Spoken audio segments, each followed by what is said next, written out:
fast, man, I feel like going full throttle. Play for keeps, no retreats, that's my whole gospel. Crash and burn, gonna learn, die on this hill. Head first, it's a curse, going in for the kill. Rise up, lock in, man, it's go time. By the one-way ticket to my own grind. Feeling primitive, in it just to win it big. Don't want a little bit, get it when I flip the switch. I like the feeling when I fucking win. I wanna do that shit again and again and again. I have one speed, no brakes, full send. You know it's sink or swim, all the pressure is a friend. I'm attacking it, trapped in the depth, and I'ma make it happen. I'm the captain, I'm steering the shit straight into the madness. Like a canvas, I'm painting the vision, never going back. And I just wanna fucking ball, push until I'm at it all. I feel the surge of adrenaline. Come on, I feel the blood pumping yet again. I feel the drive, I just wanna win. I feel the current coursing through my fucking skin. I'm locked in, maxed out, no plan B. I push the chips to the middle, that's everything. Risk it all for the person that I wanna be. Won't stop, that's the version that I'm gonna be.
I wake up every minute with the fever dreams. I push my mind to a limit where it needs to be. I work blind, got vision I don't need to see. I'm picking mind over matter, I believe in me. I need to find more hours in the day to breathe. Need to find more power in the way I be. And when my mind turns sour with the painful scenes, I need to scream out loud, I can't stop me. I wanna be the greatest like Rocky. You know I leave them all hating like a hobby. I'm out here making moves like a lobby. And if you ain't with me, it's your loss, see. I got my mind on the facts, I'm a python, grab what I like real fast. Choke until I have everything I attack, everything that I lack, everything that I want, and I see, matter of fact. Cause I'm my own worst enemy. Only if I let it be. I can control anything if I can just think carefully. I control my destiny. Deep up in my mind I manifest it. Every morning I wake up obsessed, and everything I do the best. And deep within my mind, you know I'll always manifest it.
hello, and welcome to my Mind Over Your Matter.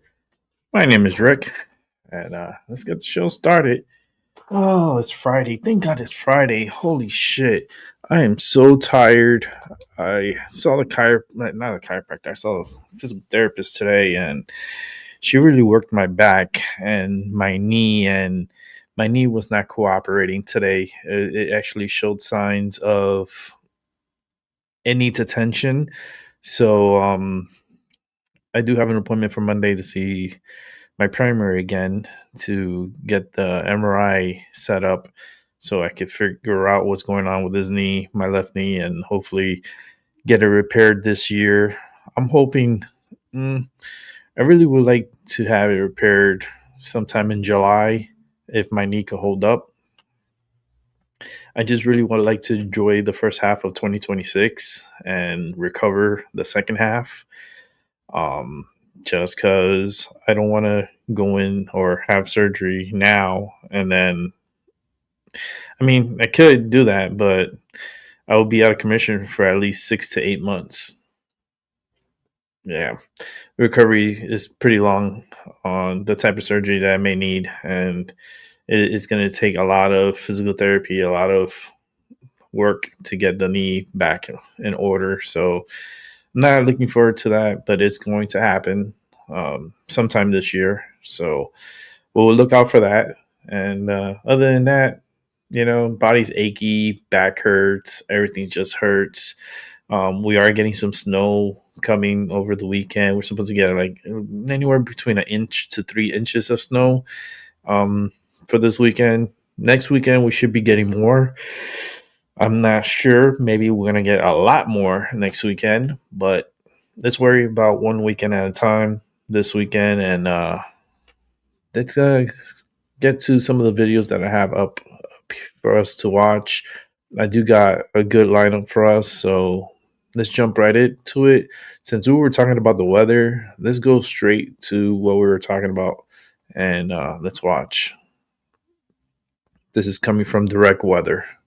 In today's video, we're going to be diving into the upcoming pattern where we have multiple opportunities for big-time snowstorms in the central and eastern states as we see an overall much colder than normal pattern take over and really just stick around for quite a while. And we're going to have a pretty active storm track. Yo, what's up, This will lead to multiple opportunities Happy Friday down the road, including some this weekend, starting tomorrow and Sunday. So let's go ahead and dive into things. And first things first, we're taking a look here at our GFS model. And as you can see, we have that colder air moving in. We're getting some snowfall as soon as tomorrow on Saturday, as you can see, for parts of the Valley, Mid-Atlantic, and Northeast. Now, we don't expect much of this to be heavy. I would say Northeast Pennsylvania, Northern New Jersey, Eastern New York, and then into New England is going to be the best chance for seeing any accumulations. Maybe talking in terms of 2 or 3 inches, maybe a That's what I just said. Spots. If you get under one of the heavier bands, these kind of all over the place might get 4 inches. Weaker systems like this are very, very hit or miss. So that's going to be hard to exactly predict, but there will be snow around for these regions, and be on the lookout for a little bit of accumulation overall. As we move towards Sunday, we do see a little bit of low pressure beginning to take place offshore of North Carolina, and we do have a little bit of snowfall down here for Georgia, South Carolina, even the Florida Panhandle, some here for Virginia into the Mid-Atlantic. Highly debatable. There is still a lot of model disagreement, and we're going to go into that. But generally, this isn't looking like a massive snowstorm for anybody, but there is a threat of snowfall for the lower Mid-Atlantic into areas in the Southeast here overall. And again, we'll dive a little bit more into that. I think that we still have some time to watch for some wiggling with this one. Obviously, we're still 2 days away, which is very short range, but not so much when we're talking in terms of the models kind of slowly trending or shifting.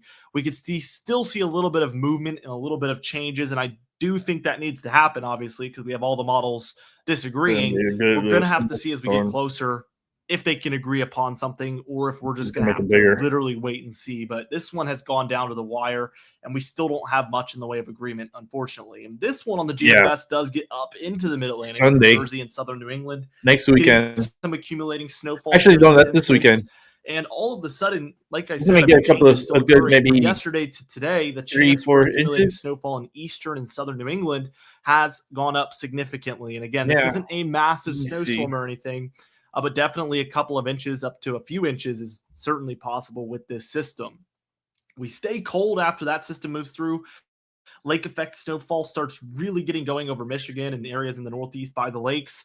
That cold digging even deeper for Monday and Tuesday here. Tuesday the 20th looks frigid. We do get a little bit of a disbalance where we do see that trough digging a little bit less deeply by the time we're reaching mid to late next week. We do see a snowfall move across more horizontally in nature, so it's not moving up the jet stream. It's kind of just moving across. And this does lead to some wintry weather across the Midwest, Ohio Valley, and even into the Mid-Atlantic here, as you can see, for Friday on the 23rd. That eventually arrives for the Northeast as we're looking at Saturday the 24th. And speaking of the 24th, we get an immediate kind of rebound here. We get another snow system moving through for the Plains, Midwest, Ohio Valley, again, in a pretty similar fashion. Also, could have some severe weather underneath for the deeper south, so be alert for that as well as we head later on towards next week. Yeah, that's going to be severe weather. We see this system move up into the Look at this snowfall. Holy smokes. Where this low almost wants to transfer offshore. So it's originally here. A lot of that energy starts to shift towards the southeast. The storm isn't moving down to the southeast. It's almost just transferring where that low pressure is at. And we end up seeing a lot of snowfall again, Midwest, Ohio Valley.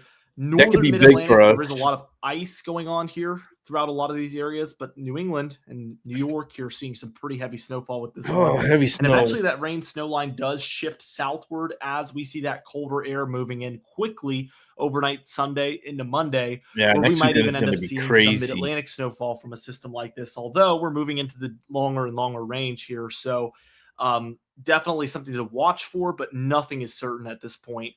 We do see a system want to dive really far to the south with some low pressure just after that 10-day mark where we get a trough really digging deeply. Some energy kind of swinging around that point just like this. We actually get a pretty intense looking signal for snowfall starting up. Might be a Miller A. Starting with North Carolina and Virginia here up into the heart of the Mid-Atlantic. And we can see this thing intensify rapidly with heavy snowfall. It's going to bomb out. It's a very vertical nor'easter. It's a little bit further offshore than you would want for a massive January areas. So this would be a little bit less impactful. Yeah, but that's minor detail, which again, 300 hours out, those minor details do not matter. There's a storm signal, there's cold air, and that's all the potential in the world you could expect at this range. So we have that signal there. We remain cold until the very tail end of the model run, where really we still see warmth in the west. We still see cold heading towards the east, so it doesn't really get unfavorable at any point here. We're still looking lined up for more cold as we enter into early February, which is very far out, and there's definitely time for that to change. But as of today, no end in sight for that colder pattern in the east. The European model with this upcoming Saturday system is more intense here for the Mid-Atlantic. We see eastern Pennsylvania, New Jersey, New England, maybe having a better shot at maybe 3, 4, 5 inches of snowfall in there. Definitely depends where you are, and it's still highly unpredictable, like I said, for tomorrow afternoon into the evening.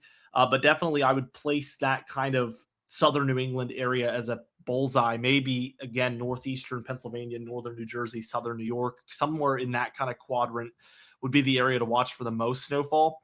This Sunday system just slides a little bit too far offshore, and we get some wintry mix here for parts of the southeast, but really, really minor here for the Sunday system. Again, New England does get some snowfall from this overnight Sunday into Monday.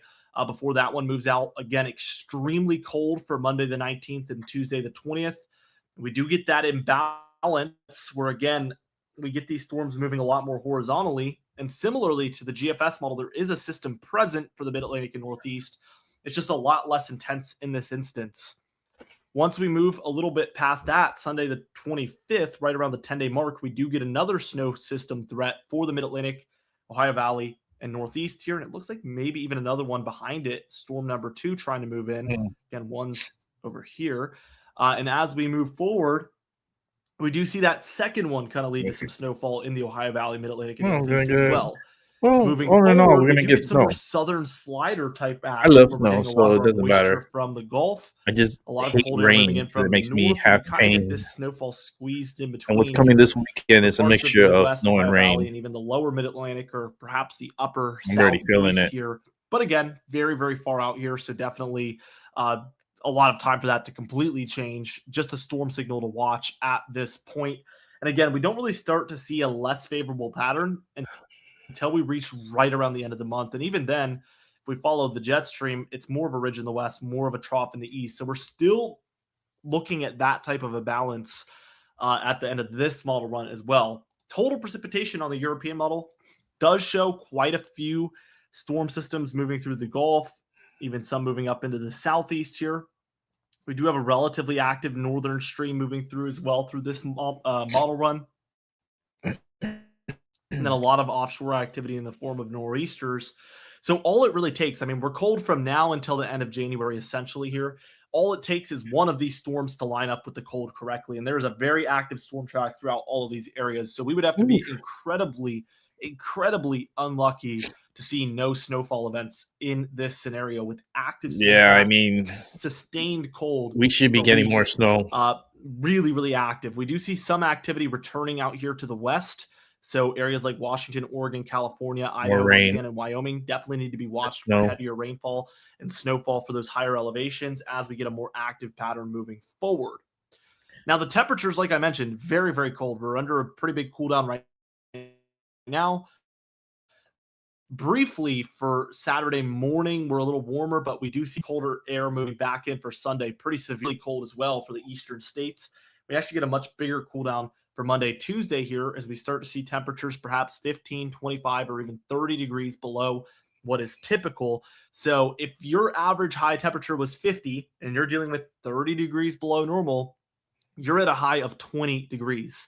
Some of these areas are upwards of 35 degrees below normal. So we're looking at substantial departures. Oh, that's very cold. If your average temperature is 30 degrees below normal is the western zero. side of this is Pennsylvania crazy to the northeast side of Ohio next week. And as you can see, heading in towards that weekend, we get another blast of pretty substantially cold air again. And then an even bigger one moving blast in for that week following Monday, the 26th. It's going to get cold. This is a pocket of 30 to 40 degrees below normal in these magentas. Wow. Definitely a massive Arctic blast there. That one lasts for a few days. We even see more cold air on the way at the very tail end of the model run. With all that said, snowfall will be fairly active now for a lot of the mountains west. They've been kind of shut down for a little bit, but we do see that kind of returning on the models. Lake effect snow. And then as we head towards the east, we could see a lot of the snowfalls descending. So we can tell it's colder. Good amount of snow. The further east you go. Essentially for the northern plains, Midwest, Great Lakes, Ohio Valley, Mid-Atlantic, and Northeast, this is all looking like a really threatening snowy pattern. The only area where it's a question mark here is Carolina, the Mid-Atlantic Virginia, region, like southern Pennsylvania, southern New Jersey, Maryland, and areas below there, Delaware, where it seems like the models are having trouble getting a storm system to produce in this region. Everywhere outside of there is essentially at or above average as far as snowfall for this upcoming 2-week period, according to this map. The GFS model, even snowier. Much more it looks like for every single region we just mentioned: Midwest, Ohio Valley. I hope this don't come to fruition. Even, and then the Northeast here, February 1st, feet, not inches, throughout these pink and pastel colors, which is just so many areas here dealing with 1, 2, or even 3 feet or more of snowfall. I think Pennsylvania, New York, and then into New England here might be above 2 feet here, maybe even above 3. Nah, that's crazy. I don't think that's going to happen. Purple pastel showing up. That's more indicative of 3 to 4 feet of snowfall. Which 3 to 4 feet? You crazy. Massive. I don't know what you're smoking, but ain't what I'm smoking. These models are seeing signals for massive snowstorms still. All right. Thank you, Direct Weather. This dude is smoking. I don't know what he's smoking, but I don't like it if he's telling me 3 to 4 feet of snow. That is that's a lot of snow. I mean, I've dealt with it before back in 2012 where we had back to back. It was 4 or 5 systems of nor'easters that came through.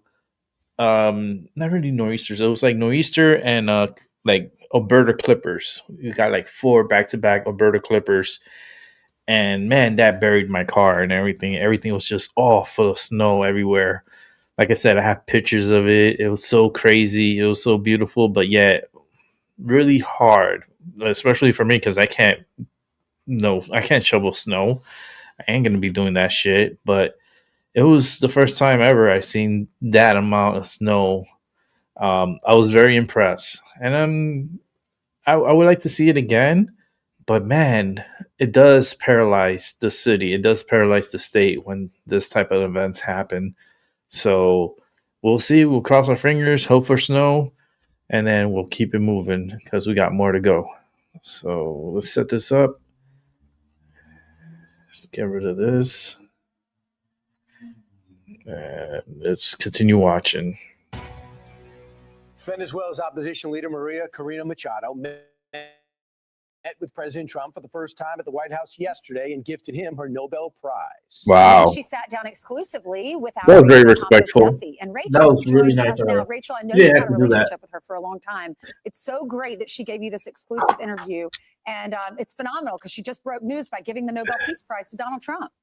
Yeah, well, first of all, good morning to all of you. Morning.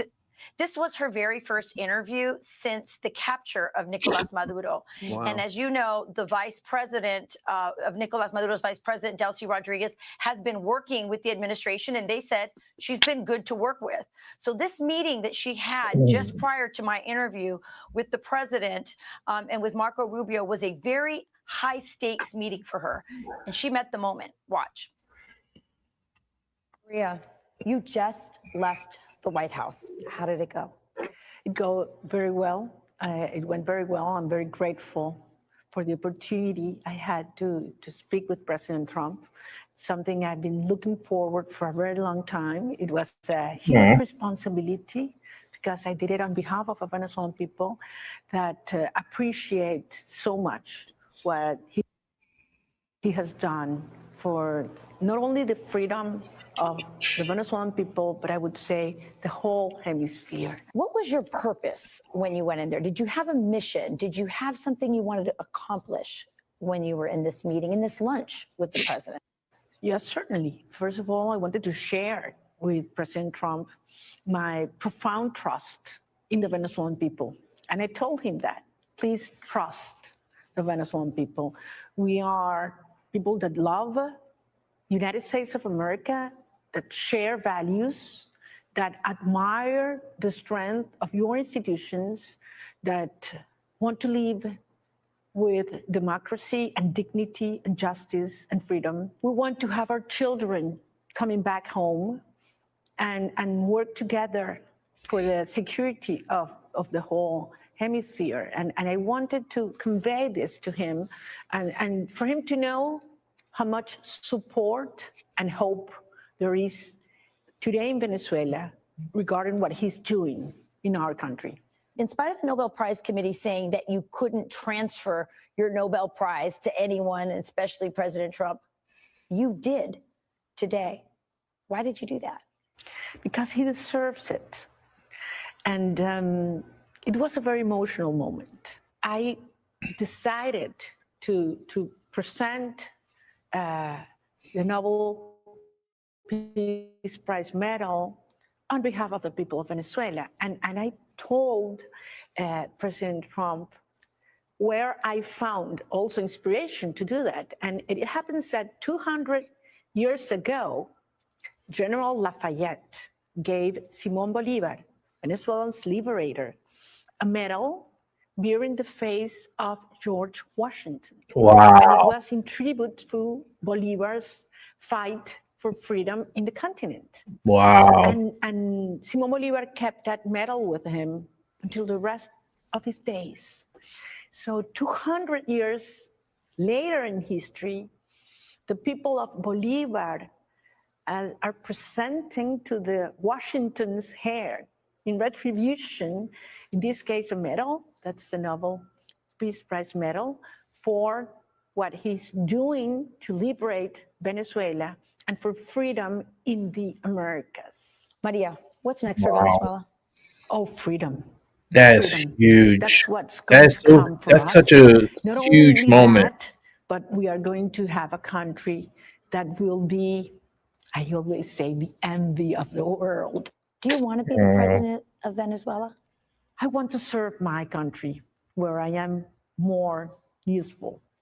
I got a mandate, and I have that mandate I very hope Venezuela present could every day. rebound, man. It I has really would like meant for them to taking rebound. huge risks If they were to and rebound and paying get very themselves high back costs, together, not oh only man, it for would be me, but so also for great my for family Venezuela. and our teams. But I do believe that, I mean, there's a mission, and we are going to turn Venezuela into that land of grace. And I believe I will be elected when the right time comes as president of Venezuela, the first woman president of Venezuela. Rachel? Yeah, I mean, look at, she is an elegant woman, and the manner in which she presented that Nobel Peace Prize is as important as the medal itself. Here she was, Yeah, Simón that's Bolivar, the huge. liberator of Latin America, and then 200 years, had that medal with the face of George Washington that he carried with him everywhere. And here she was giving a Wow. different medal to the new liberator of the Americas. It was an emotional moment. The president was touched. The It was Democrats won't amazing. And feel that's it not like the that. only gesture she gave him, guys. Democrats She will also continue handed with their him bullshit. a rosary. So everywhere that she would go when she was campaigning, and even after she won that election 2 years ago, that was then taken away from her by Nicolás Maduro, everywhere she would go, Venezuelans would put rosaries over her head and present her with rosaries. And she has a collection of about 7,000 rosaries. Wow. Of all the people who gave them to her. And when there's one moment where she was kidnapped, during one of these campaign events. This is the kind of dangers that she was in.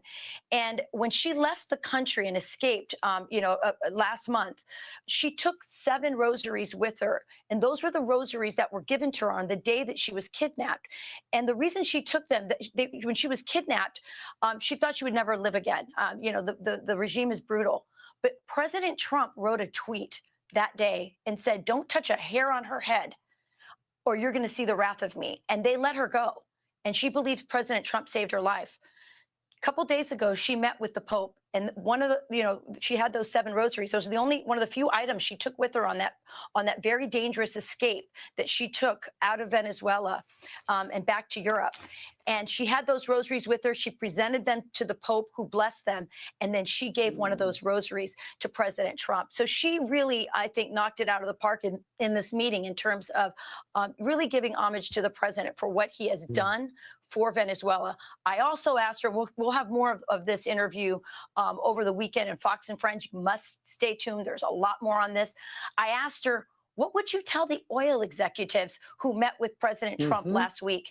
And the other question I asked that I think was important is, I asked her what she would say to fair-minded, war-weary Americans who are very skeptical of foreign interventions and really want, the president to focus on domestic issues. What would you say to them? Why would this action be America first? She had a great answer for that too. So you got to stay tuned. We've got an incredible interview. I sat with her for 45 minutes, and it was fascinating. Good tease. I want to watch it all. And you'll be able to see it this weekend when she sits down with Griff and also Charlie right here on the world famous Kirby couch. Full interview. Yeah. Congratulations on that interview. Good job. Thank you so much. Didn't know much about Venezuela before all of this. Donald Trump intervenes, and now we're following their elections.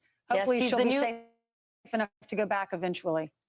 That's her goal. She wants to go back home, and she says Donald Trump is the liberator of her country. All right. All right. Thank you, Rachel. I'm Steve Ducey. I'm Brian Kilmeade. And I'm Ainsley Earhart. Let's Click go here to subscribe to the Fox. And keep it moving. All right. Yesterday, let's bring it to me. Let's bring it back to me. Yesterday, we saw a video here where we saw a collapse of a crane. This was, I believe, in Taiwan or Thailand, I think it was. Well, a crane collapsed and it killed people. I didn't know at that time how many people it had killed, but it seems like it killed over 30 people, 32 people. It looked like the crane that fell, it fell on top of a train that was underneath that was passing by. And we're going to take a quick look at that video next, because I did show it briefly yesterday, and I was like, it was kind of unique and weird, but not knowing that was a train underneath that was passing by, and it killed over 30 people. 32, at least 32 people are dead from that. See? And it fell on top of a train that was passing by. Hey.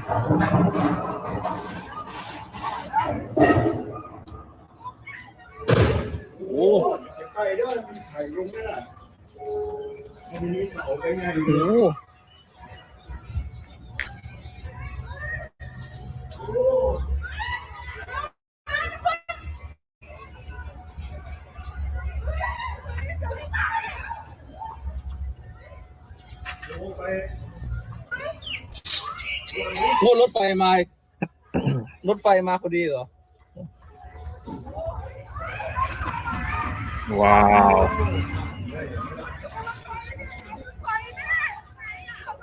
You know, that crane is so expensive and it's all destroyed.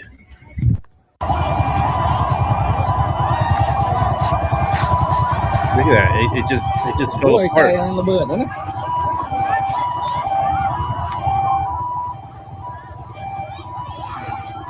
Wow, this is devastating. You can see the smoke coming from underneath. Well, that's coming from the train that was underneath the structure. The structure fell on top of the train underneath. That was moving. And here's some images from the train. These are some of the rescuers trying to get to the people that are in the train.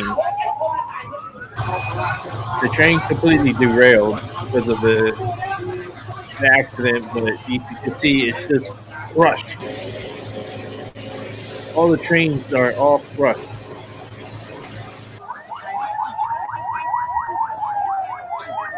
Very horrible situation that happened.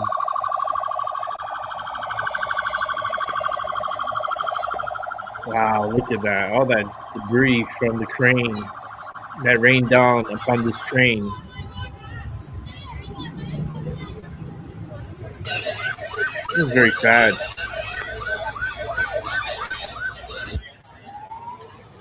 And the question is, what caused this to happen? You know,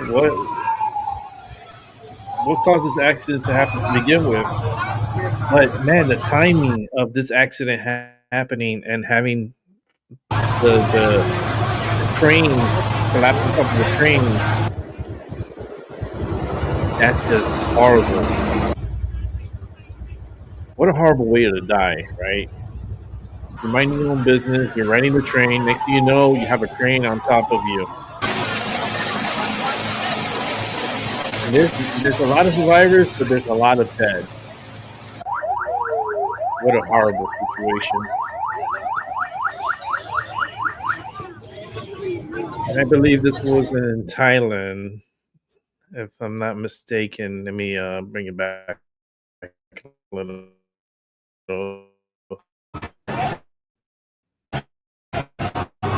What a horrible, horrible situation that happened over there. And, you know, condolences go out to them and their families, and all prayers go out to the survivors and the families of those who have passed away during that train accident. And that's just devastating, man. Devastating. Let's keep it moving because we do have more to watch. So, yeah, let's keep it moving. Traffic on the westbound 10 freeway in Ontario is moving again after a semi-truck crashed into the 15 freeway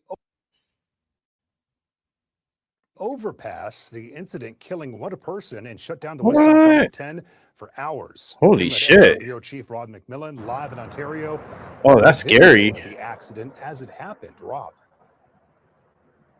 Well, all lanes are once again open. They've been open for several hours now, and the scene is clear. But as you mentioned, one person died this morning, all because the Highway Patrol says a truck driver was pulling a load that simply wasn't low enough to make it under the overpass. Oh, no. A vehicle not far You behind didn't know the size. truck that was pulling an excavator on a flatbed when it clips the bottom of a freeway overpass under construction. Holy One shit. beam then slamming Oh, down look. onto the freeway. The beam did not appear to fall on anyone, but watch As the driver slows down, 2 other cars in the fast lane slam right into it. Oh! Brought to a stop. Oh my God! In a truck too. They were transported to Arrowhead Medical by Oh emergency my personnel God! for major injuries, and unfortunately, one of the drivers passed away at That car that was the car that was Not like only going was there quite fast. a mess to clean up, but because a driver died, That one the died. investigation itself was much more extensive. So much so that the entire westbound side of the 10 freeway was shut down for more than 6 hours, right in the middle of the morning. Oh my God! At gym at 9, but I had to cancel it because I was not on time. Hannah Sarsawala found herself stuck in the middle of this mess. It's Oh. it's like cars are Oh stopped. man! Something similar happened at this very location almost 3 months ago on the other side of the freeway. A vehicle clipping the overpass, that steel beam did not fall. As far as today's incident, 2 lanes were reopened by 11 o'clock, all lanes reopening shortly afterward. Oh One person man! is dead because this excavator simply wasn't low enough to make it under the freeway. If you're Oh operating commercial man! vehicles, you are required to know what is the posted height. Yeah, your required to make height. sure that we're making it safe for all public motorists out there. Yeah, that's the driver's fault. Possible that driver could face charges. Yes. That's still part of the investigation going on. Yes. And I hope he's not Again, illegal. all lanes reopened around 12 noon. Traffic through Ontario once again back to normal. Live in Ontario, Rob McMillan, ABC 7 Eyewitness News. Okay, let me hold on. I clicked on that and I wasn't gonna go there. Let's go back here because Traffic on I the wanted westbound 10 to freeway in see this Ontario is again. Let me moving hit again pause on here. after a Let's take out the volume here. I wanted to go back and see the car. Okay, let's bring it back here. Bring it back. So we're gonna watch this. As you can see, the beam comes down. So the beam is down, right? The beam falls. So that's like a barrier right there. So that's covering the inner lane, the middle lane, and the only lane that you could possibly get by is the far right lane. Now watch how this car just slams right into it. And at high speed too. Right there. You got 2 cars right here. And this one, I believe, is the one that died. I believe this one's the one that died, but I'm not sure about that one over there. Let me see. Yeah, they both hit. They both hit. So I maybe this one died and this one survived. But you can see both of those cars and a 18-wheeler truck. Let's do this slow-mo because we like to go slow-mo here. So let's go ahead and slow it down and let's play. Here's that car from the fast lane and boom, crash there and another one. Boom. Oh my God. Oh no, and here comes an 18-wheeler. And this is a fuel truck, if I'm not mistaken. No, is that a fuel truck? No, that's not a fuel truck. I don't believe. But you can see he hits the beam too, and he's just like crashing. Oh my God. That was horrible. That was horrible. What a way to die, man. What a horrible way to die. You know, you try to live your life, you're minding your own business. Next thing you know, you're dead because some idiot didn't properly load up his truck. All right, let's see what else is here. What's this? Oh, this is like a fire that broke out somewhere in Virginia. Let's see what's this about. Okay, let's cut the music out because we don't need that. But look at this. This is at a lumber yard. And it's the timber plant that burned down. Oh my God, all the wood burned. You know how much that's gonna raise up the prices of wood? Oh man, that is not good. Look at that. Yeah, the price of wood is gonna go up drastically because of this axe. Oh my God, what's all this? They're like little circles of fire. What? So the fire is spreading. But how does fire make little circles? Very interesting. And this is all right next to the plant here that is completely gone now. There's a timber factory, a timber and trust me, there was a lot of wood in this place. And it's all gone. The whole facility is gone. Total loss for sure. Wow. Yeah, that's definitely gonna raise the prices of the timber and wood, and that's gonna suck. Oof. One little truck spraying all that water. Oh man, what a total loss. What a nightmare. Well, that's a really big insurance claim right there. That is a huge insurance claim. Wow. It just seems, it looks so unreal, right? It looks so, what in the world? How the hell this just started? That's the biggest question. You know, you got like look how, like, you see those little lines and look like it's that's fire. Those are little fires that's burning. It's burning like a little forest that's there. It doesn't look too big, but look how it's like circles. You see how it looks? It look like little pockets of circles. That's so unique. I've never seen a fire that does circles. Look at this. Look, a circle here, circle here. Here's another circle. Here's another circle over here. A couple of circles over here. How this get all these little circles like this? That's so unique. That's very unique. I didn't know fire could do that, but hey, we learn something every day here on My Mind Over Your Matter. And that's why I watch all this, guys, with you every day. Do this. Try to be here at 7:30, but sometimes I'm late because this system, have a little issue getting on. But it is what it is, and let's keep it moving.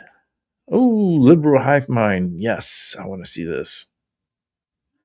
Hey guys, welcome to the Liberal Hive Mind, a channel solely focused on exposing the abundant hypocrisy of the left. And of course, here's the meme of the day brought to you by 5mind.com. Well, it's constant accusations, right? The left pointing the finger at this administration, claiming they're engaging in criminal activities. The country is falling to fascism, they claim. Yet time and time again, we see the only people actually committing felonies, the only people committing crimes, the only people engaging in what appears to be terror, it's freaking them and their foot soldiers. And once again, we've got another example of that. It appears as though a felony has been caught on live stream.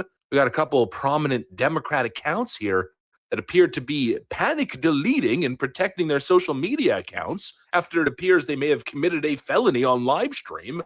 Holy frickin' moly, you can't make this stuff up. It's becoming increasingly more and more difficult for Democrats to pretend as though these are peaceful protests and that everything here is totally well within the lines of the First Amendment. It's getting really hard to continue gaslighting the people as if Donald Trump's the damn problem, as this chaotic left-wing terror mob continues to wreak havoc in Minnesota. Let me show you guys the latest update. We got some stuff to get into. Democrats might be FAFOing big time, so let's roll the tape. All right, folks, so let's break down this absolute shit show. I don't know how else to describe it. We got a situation here. There's a left-wing agitator by the name of Andrew Mercado. This is the guy, he runs a social media account called Mercado Media. And if you go on his account, you'll notice that his posts are protected. And then on his personal account, which is Guru Merc, you see the same thing. Well, isn't that interesting? I wonder what could be happening. Well, it's everything to do with that chaotic incident that happened the other night. Basically, these left-wing thugs appeared to create some sort of makeshift battering ram. They then used it to break apart and open up the trunk of a federal vehicle, an ICE agent's vehicle, then broke into the rear compartment lockbox and looted everything. Hey,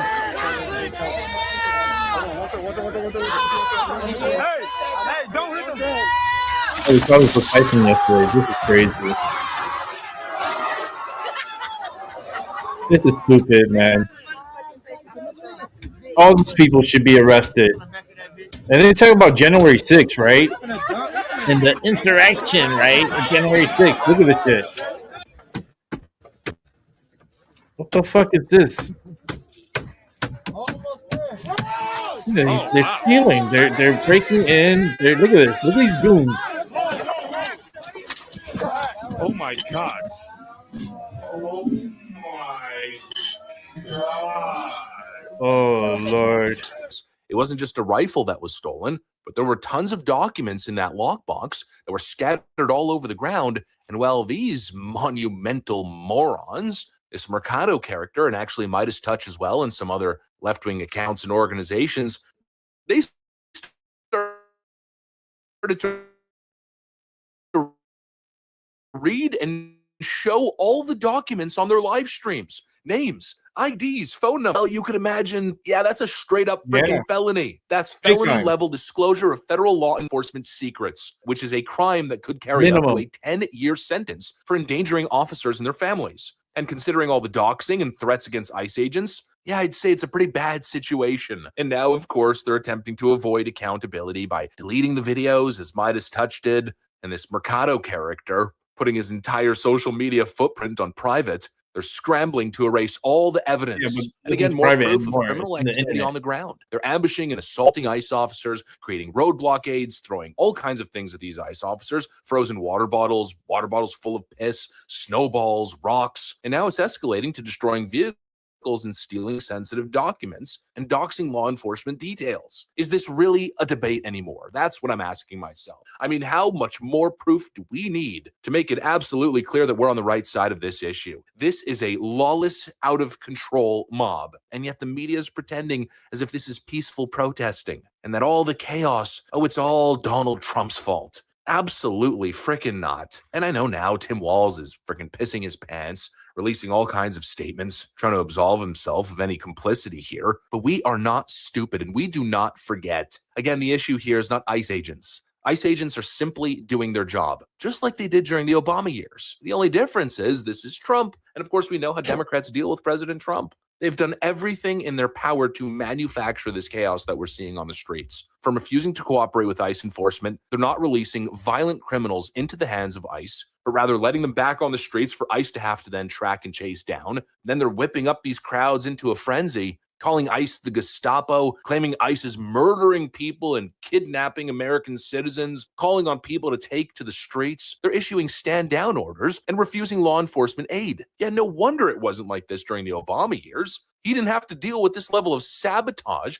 and incitement to violence. Obviously, that is the issue. You know, if Democrats want to protest, you can do that. You can protest. You can stand on the side of the street. You can film. You could be present. You could yell all the incoherent obscenities that you want. But that is not what is happening here. This is a mob taking action into their own hands. And day by day, they're engaging in clear felonies. And the left-wing lamestream media is providing defense for them, whether it's the half-baked crackpot arguments coming out of Abby Phillips. The DHS says that this was a targeted enforcement operation and that the ICE officer was attacked. And I do think that that is exactly the type of situation that we want as few of those situations as possible to transpire.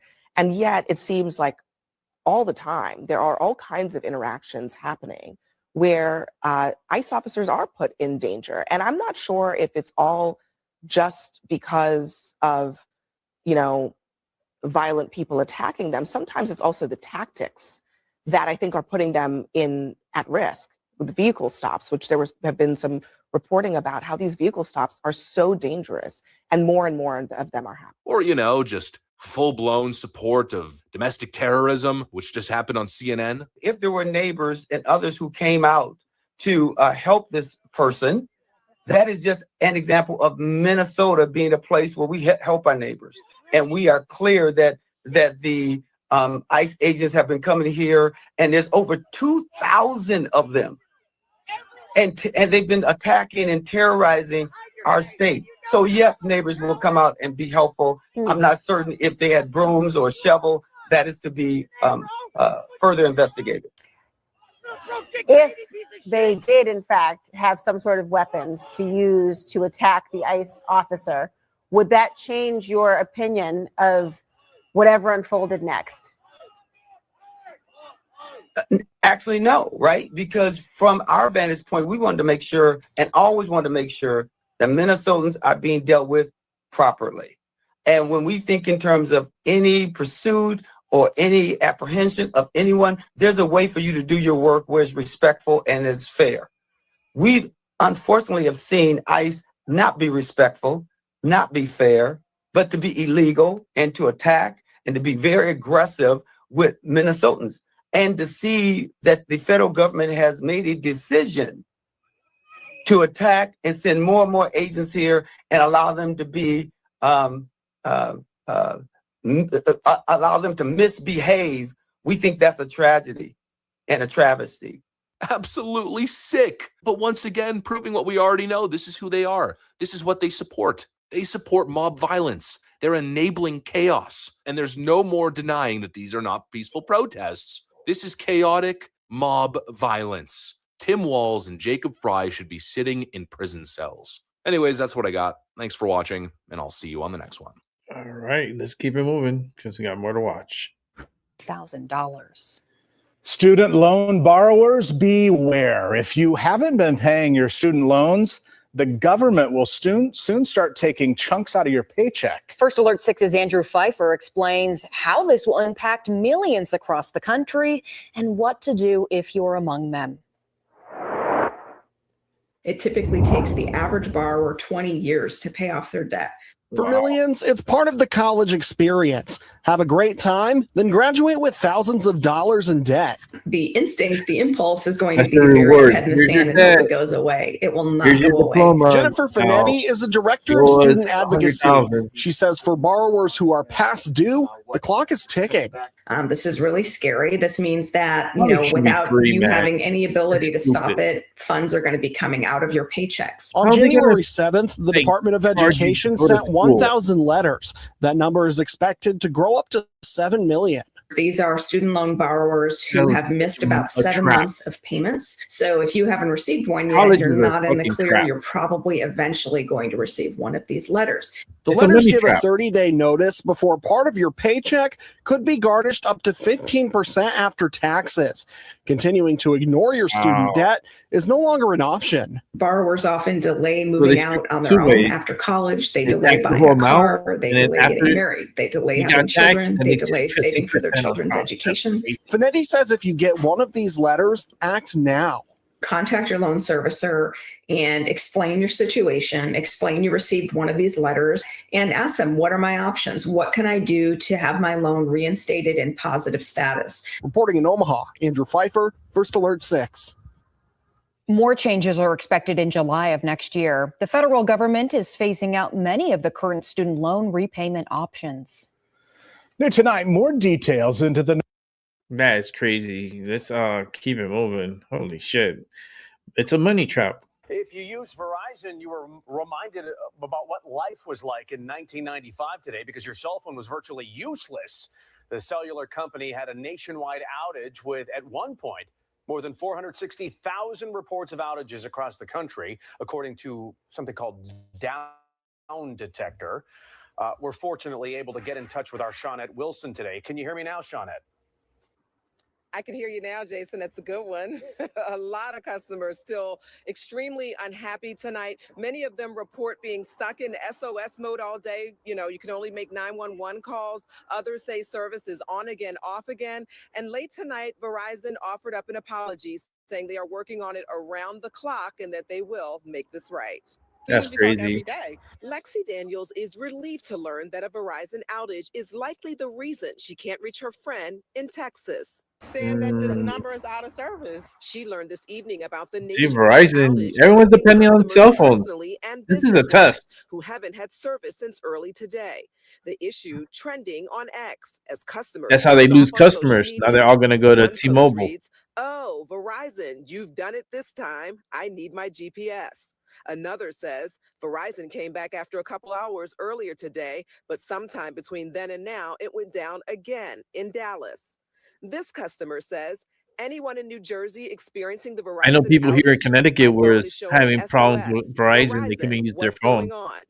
And another reads, who else has a Verizon Someone that I outage? know, I have no service. he Full was like, I have no SOS in service. North Like, I Carolina. can't do nothing with Many my phone. users It's hashtagging their useless. posts with Verizon outage, no service, and SOS mode. In the industry that I'm in, He the did say he first was thing going I to go think about with this to is a cyber T-Mobile, attack. see if he could switch over, which I'm pretty sure they're going to get him. Now, nothing's been proven yet, but to have a Fortune 50 company that provides vital services to pretty much every industry down this hard, this long, it's something pretty spectacular. It's something to keep aware of. I don't know how my wife's phone's up and mine's not. Imagine Verizon all the has phones are acknowledged down. the issue, but there's no specific timeline for when service could be fully restored. With downtime like this, if it's a persistent ongoing cyber attack, it could be hours, half a day, even longer. If it's an engineering issue, which seems a little odd to me that, some people are I impacted. think it's a some cyber aren't. attack, It's and just they're not really letting us tough to know. tell. And Verizon has been posting updates on X throughout the day. The latest post tonight, Verizon apologized, saying it let down its customers. It's truly sorry. But they're also tonight saying, Jason Sheba, that they will provide account credits to customers who have been affected by this. Right. Okay. Does that help a little bit? That doesn't mean how much shit. we're talking about, and as If you you're pointed running a out, some people business missed and you out need your on a lot phone, of work today. It was like their livelihood. yeah. So Well, remember earlier today, Anthony Mangialuzzo said, is it going to be a $5 credit? Yeah. Come on. You got to call and demand more. Call the Verizon, and whenever this gets Or switch fixed. to Okay, Sean, T-Mobile, thank you very much. where it's more reliable and dependable. Look at that, T-Mobile. I'm just helping you send customers your way. I don't even get a check.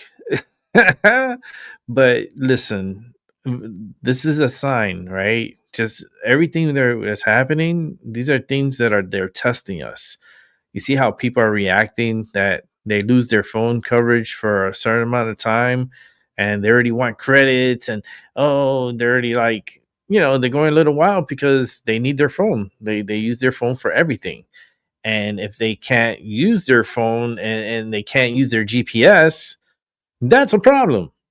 So I'm pretty sure a lot of people walked into T-Mobile today having to switch their phones from Verizon to T-Mobile and ended up walking out with a brand new phone and a brand new contract with T-Mobile. I guarantee you a lot of people did that today. And it just hurts. It hurts the bottom dollar for Verizon. You're supposed to be dependable and reliable, but you're not. Things like this can happen, and it'll happen again. And it happened to AT&T, it happened to Verizon, and it will eventually happen to T-Mobile. So don't always depend on these magical devices, because that's all they are, magic. So let's keep it moving. We got more to watch. See what's this about. Oh, these two are back again. All right, let's check out what's the next story here. Police are looking for a group of thieves who pulled off quite the brazen robbery in Manhattan. Yeah, you have to see the surveillance video. It captures the moment armed robbers, they burst into a Pokemon store in the meatpacking district and started smashing display cases and grabbing items. The store owner says that they made off with more than $100,000 in merchandise. So let's get to Eyewitness News reporter Jash Patel live for us right there where the store is with the. That's crazy. No way, Pokemon?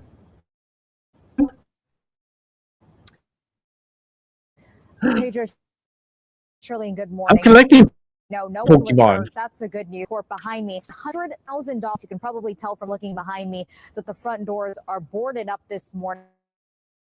but the entire What? robbery was all caught on surveillance video. Take a look at your screen. You can see those robbers walk in the store. They're wearing all Look. black with With the anime hammer. backpacks With on. the Around hammer. 6:45 last Look, night. look, look, They look. smashed the glass display cases while pointing a gun at shoppers. Look, with Now, the gun. along with the $100,000 worth of merchandise that they Look at stole, that. the NYPD says the robbers also stole $1,000 from the register before running away westbound on West 13th Street, where But this they store have is cameras located. there. The Poke Court is a Pokemon store that was opened by a group of friends who grew up watching Pokemon and traded cards. And the Oh, founder that says they sucks, opened the man. store 2 months ago, and the robbery happened in just 3 minutes. She says the store was filled with more than 40 customers for its first ever community event when the robbery happened. During business hours. Firearms, they pointed them in the faces of my Yo, employees and my customers. You and can't then fucking use a gun in New like York. clockwork, I would have went fucking to shot the our fuck out of them. display where we keep all of our most valuable items. They smashed the display. They looted over $100,000 worth of merchandise. Oh my god! In broad Again, the daylight. good news is no one was injured, but no arrests have been made. Police are still looking for those 3 robbers. Live in the I Meatpacking would have District, shot Jason them. Patel, Channel 7 They Eyewitness would have News. been answering to Jesus right now. If that was my place, I'm just letting you know, they would have been. I feel like, to be honest with you, if you think about it real quick, let's take a moment and think. Everyone, the ones who are rewatching, because not many people are watching. I only have one watching, but thank you, that one. And I know that one's probably Abby. But think about it. We're always praying for Jesus. We're always wanting him and we're expecting him to come back, right? So that means he's not here. And if he's not here, then what is here? Hell. We're in hell. And there's no accountability. People have no morals. People don't respect. People continue to rob, steal, cheat, and expect everything. Like, this is, and then where's Jesus, right? Because he's not interfering. He's not doing, because he's not here. We're in hell. We live in hell. And once we're done with our contract here, which I believe is our punishment, we get to go to our next lives. And we go back to energy. And we go back to vibrations and static. That's where we go. It's so wild. But we hope and pray that these individuals, these 3 who did this, gets caught. And I hope they give them a good amount of time in jail. But the problem is, the system in New York is bullshit. There's no accountability. There's no, look at the mayor that they have. Look who they elected. It's a nightmare right now. I wouldn't want to fucking go to New York. I would love to have gone to that store. I would have loved to look around and maybe purchase something from that store. But it's not even safe. In broad daylight, these clowns came in and pointing guns and breaking shelves and taking stuff. In broad daylight, while customers are in there. And they stole $1,000. That's wild. I would have dropped that money in the safe, but that is what it is. That's just a crazy scenario. That's so scary. All right, let's keep it moving. Got more to watch. Welcome to hell.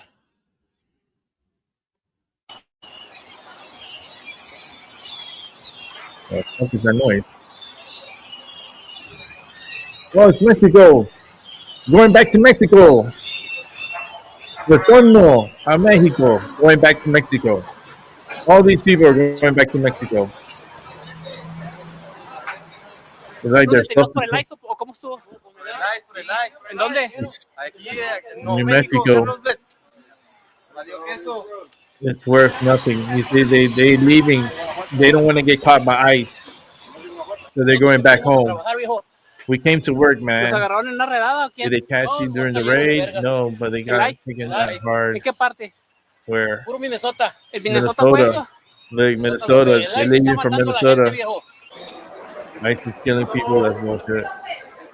All these people are self-deporting. No, they're covering their faces. They don't want to be ¿Algunos de las seen. redadas? Wow. They're all self-deporting.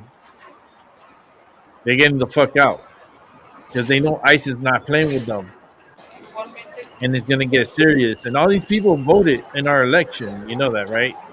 All these people has been voting in elections for the past 4 years.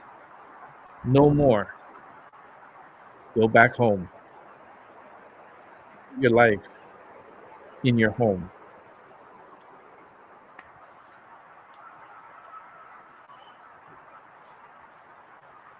Trump is not playing, man. Trump is, yo, that's one thing. This president, he's a man of his fucking word. Not like Biden. Never, not even close, not even a percent. Biden is the biggest loser president we ever had in the United States of America. But look at how far we have to go to protect ourselves. We have to do all these big ass barriers with barbed wires. They should have picked up their mess before they fucking left. You know what I mean? Come back and clean up your shit. But look at all these walls. You see, that's just breaking that's just the wall. That's the protection that we have to keep people from migrating illegally. There's a way to come in through this country, and that's why there's a process. And if you want to come into America, there's a way of doing it. And if you want to work here, there's ways of doing that too, but not crossing illegally and then working and then expecting everything. No, they're coming after all of y'all. And thank you for self-deporting and continue to do that, because the same amount of people that came in, that same amount of people need to leave. And we're talking about like over 30 million people. That's a fucking lot of people, because you got to understand, they multiply like gremlins. You know, they do have their sexy time and their fluffy bumpings, and then they come out with a little youngling, and there you go. And sometimes they pop out 2 and 3 of them, and it's a mass infiltration, and just can't, because you have a baby here, mean that you have to stay here. Like, no. You know, a lot of those people, a lot of those pregnant ladies came over pregnant and had their babies in the United States. You know, but that doesn't give them a meal ticket and doesn't give them a free-for-all ticket to be able to get a house, a brand new house. Here's a brand new car. Oh, here's all the clothes and furniture and food, government money, food, like all you can eat on the taxpayer dime. Are you fucking kidding me? It's like, no, get the fuck out of here and cut me a check. I mean, we all need a check for dealing 4 years of the bullshit that Biden created. I deserve at least a $2,000 check. That's $500 per year for the headaches that Biden created for us. I think we deserve at least a $2,000 check, tax free. There you go. All right, let's see what else we got here. Let's keep it moving. See what this is about. Thought they were getting their dream home. Instead, it's become a financial nightmare. Hundreds of thousands of dollars paid to a builder, resulting in little progress or communication for the customers. Our Mike McKnight looks into the concerns as First Alert 6 investigates. Yep, this is the basement. After a large down payment to an Iowa builder, going to be our dream home. Craig and Lori Thomas fear they've been left with a hole on their lot and in their bank account. It's extremely disappointing to retire, want to move near your grandkids, and then somebody takes all your cash, and your dreams are kind of dashed at this moment. The couple paid CB Build Homes of Neola, Iowa, $182,000 in November, and the check cashed the same day for 40% down on a new house. We sold our beautiful home in October so we could take our cash and build a home just to be closer to our grandkids. That's what we wanted. This was our contract with him. Now the couple wants answers from the builder after they filed a complaint with the Potawatomi Sheriff, and Craig says an investigator contacted the contractor. He says it's under contract until June 5th, but he won't reply to any phone calls. Tree room lot says builder has done, and this is thought their dream home was well on the way to being built. That equipment is gone as the rental company took it back. They told me that he owes them $30,000 for past rentals. Another customer Oh my knows the God. shock of an unpaid bill. So far, Jeremy Jacobson has a foundation on his family lot near Woodbine, but the subcontractor filed a mechanics lien on the property, alleging $48,000 owed and named CB Build Homes. Jacobson Oh, is out of state wow. working, so his aunt is helping him deal with the details of the home build. It would be nice if the That is contractor so would come scary. forward and just say what's going on, what happened to the money plan. Her nephew sent me cashier's checks that confirm he paid CB Build Homes $205,000. He's not sleeping. He's worried about the funds. You know, they've already sold the home they live in. That's like the Thomases, who are out a whole lot of money For $188,000, this is all we've gotten done. but managed to build a bright attitude. Well, we don't ever give up on our Not dreams. giving up, but But I don't know. We'll see. In Western Iowa, Mike McKnight, First Word 6.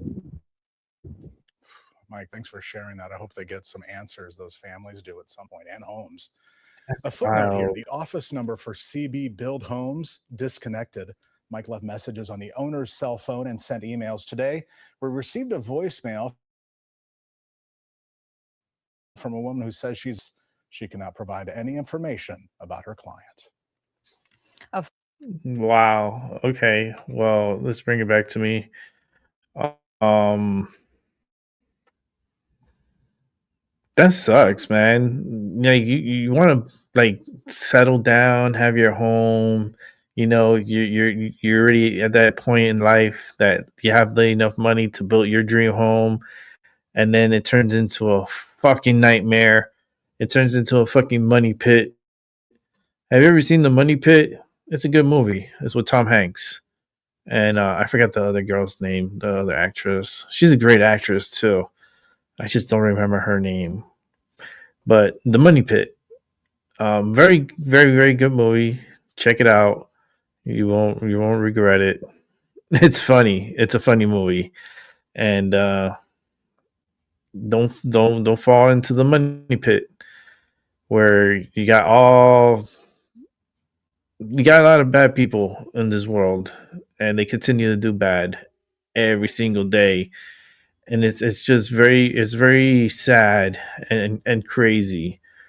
But that's just how we're living right now. This is the times we're living in. There's no accountability. Everything is just all over the fucking place. Nobody cares. People just continue doing whatever they want. And with no accountability, no fear of Jesus. You know what I mean? They don't even care about. They don't care about him. That's just insane. All right, let me see what I did here. Let's go ahead and okay. All right, I'm getting the next video set up. Here we go. And this is an ICE operation in Minnesota. So it seems like a 12-year-old boy among 6 detained by ICE in Minnesota, actually St. Paul, Minnesota. So let's take a look at this video and then tell me what you think. 5, neighbors in St. Paul are concerned after they say federal agents raided a home on their street without a warrant and took away 6 people. They say agents even hauled off a 12-year-old boy who is now at an immigration center in Texas. Fox 9's Mike Manzotti is live in St. Paul tonight. Mike, several cameras inside the home captured what happened. Yeah, agents stormed in and then searched the house room by room. The neighbors say that the agents told them it had something to do with a narcotics investigation, but the neighbors are suspicious because of something caught on camera just moments before that raid. They started banging the door, kicked the door in. This video shows the moment federal agents stormed into a house in St. Paul on Thursday. It happened on Nevada Avenue East around 5 o'clock. Neighbor Jeffrey Jones watched it all unfold. It's different when it hits so close to home, you know, right next door to you, and actually having a relationship with these people. In the video, you see a woman holding an infant. Neighbors say agents let her and the baby stay, but they took everyone else, including a 12-year-old boy. She asked for the warrant. They said they had one, but they never showed it to her. Family friend Francis Clatworthy tried to pick up the boy from a Twin Cities federal building on Friday, but had no luck. They say that they sent him to San Antonio. Neighbors say agents told them it was all part of a narcotics investigation and had nothing to do with immigration. But Sean Piet is suspicious because this video from his outdoor camera shows someone dropping off a package just minutes before the raid. Federal agents inside were telling him there's drugs in it, and if no one inside at the time claimed that package, that they were going to take everybody in the house. And one other thing struck them as odd. This warrant from a state, not a federal court, showed up on the doorstep the day after the raid. But it does not look exactly like this sample warrant that a state court spokesman sent us. It doesn't have a case number or a file stamp, and there's no record that agents ever filed it, though they do have 10 days to do that. This morning, they dropped it off here. The piece of paper that said that they had a warrant to search the house. And she says the family came here from Venezuela 3 years ago and added that the adults all have work permits as well as real IDs. We, of course, reached out to federal officials for more information, but haven't heard back yet. We're live in St. Paul. Mike Manzotti, Fox 9. All right. Well, let's keep it moving. Long for a gang of thieves to start whacking through glass What the hell? as they wanted jewels in Jersey City. Now, this Oh my God, look at this. Those criminals used sledgehammers to get inside the store and to smash through cases. What the hell? Eyewitness News reporter Lauren Glassberg. You see what I mean? You live in hell. On the investigation. It just more and more I watch all this. Look at this. Seconds of smashing the window and glass Like, door. they're not afraid of Jesus. They're not afraid of judgment. Start smashing the cases and grabbing everything. Wow, that's crazy. Look at this. Thinking like how things like this can happen. Gustavo Sanchez is just shattered by what happened to his Jersey City jewelry shop. Oh It was my 6:00 God. last night, the shop closes at 8. The 3 employees inside Look at fled this. as those robbers got to work. They came with a laundry bag. They just took it and put it in like. Oh within, my like, 3 minutes, God. everything they just put it in like nothing. The inventory practically Yeah, we live in wiped hell. out. We're doing It it is. right now. I would say around No accountability. 1.1, everything. They took everything in 3 minutes. Last year, he added an extra level of security glass over the counter, but the cases were no match for the mallets. He has another location in Patterson and is hoping to figure out a way to better protect it and his employees. He believes it's a sign of tough economic times. People are desperate right now, and it's something that we have to know. We have to be alert because it's happening all the time, every day. Gustavo is thankful no one was hurt and says people on the street helped employees gather some of the jewels that the robbers dropped on their way out, giving him faith in humanity. Say thanks God for everything. At least we got we got healthy, and we can keep pushing and working again. We can start again. And Gustavo plans to reopen his shop. As for the robbers, he says they double parked their getaway vehicle right across the street from his shop. He believes the police will be able to track them down. In Jersey City, Lauren Glassberg, Wow. Channel 7 Eyewitness News. That's crazy. We live in a crazy world. It's hell. Let's put the sound up on this. The judge in Provo, Utah, Taking up This pre-trial is issues Charlie in the Kirk. case against Tyler Robinson, who was This charged guy with the looks so shooting death fucking of weird. Charlie Look Kirk at at him. Utah Valley University. Man, what a Defense is asking the weirdo. court to remove the Utah County Attorney's Office from the case, citing an alleged conflict of interest, with Look at his prosecutors eyes. Look how he signaling that looks. they may seek the death penalty. Today's arguments may shape the timeline and the stakes going forward. Let's discuss with Jacqueline Goodman. She's an attorney. She's here to discuss it all with us. In court today, the ugly defense as was fuck. asking the judge to disqualify the entire Looks like a fucking gremlin. Utah County Attorney's Office from prosecuting Tyler Robinson, arguing that a conflict exists because a prosecutor's adult child attended the event where the shooting happened and then communicated about it afterward. Jacqueline, what's the legal standard a judge applies before removing a whole prosecutor's office from a case? Hey, good afternoon again. Thanks for having me. The standard is an exceptionally high standard because we're talking about really a separation of powers issue. It is the job of the prosecutor's office, the entire office, to prosecute crime. And so someone from the judicial branch usually doesn't have the ability to come in and just recuse the entire office. So exceptionally high bar.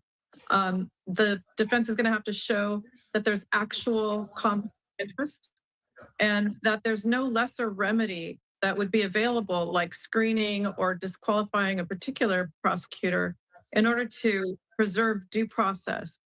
They also have to show actual conflict, that there is really some reason that a prosecutor cannot act fairly. And the entire prosecutor's office can't act fairly in this case. The court was also hearing arguments about who should handle the case if a conflict is in fact found. If the judge agrees with the defense, what's the next step for who takes over the prosecution? Oftentimes it's the Attorney General's office. There are different prosecutors' offices that are completely walled off from the county prosecutor. So the Utah County Prosecutor's Office, they're actually referred to as the Utah County Attorney. They do not necessarily have full jurisdiction over every single case that comes before the courts.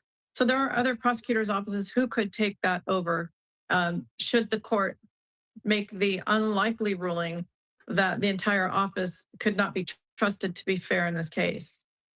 You know, ultimately, this case is being talked about by you and I. It's being watched nationally, and the court is really having to grapple with how much information should be public, including questions about cameras. We saw a lot of that in court today. There's questions about sealed material. There's a lot of pretrial publicity, to put it in basic terms. So how much of this trial, if you had to just kind of take a gut check here, how much of this trial are we actually going to see? I think we're going to see a lot of the trial. I mean, courts do recognize the public interest in not only in knowing what the outcome is or how we get there, but really having trust in the whole system. That's part of one of the most important parts of the criminal legal system in any jurisdiction, is not only that we have fairness in the system, but also that the public believes that they're fair.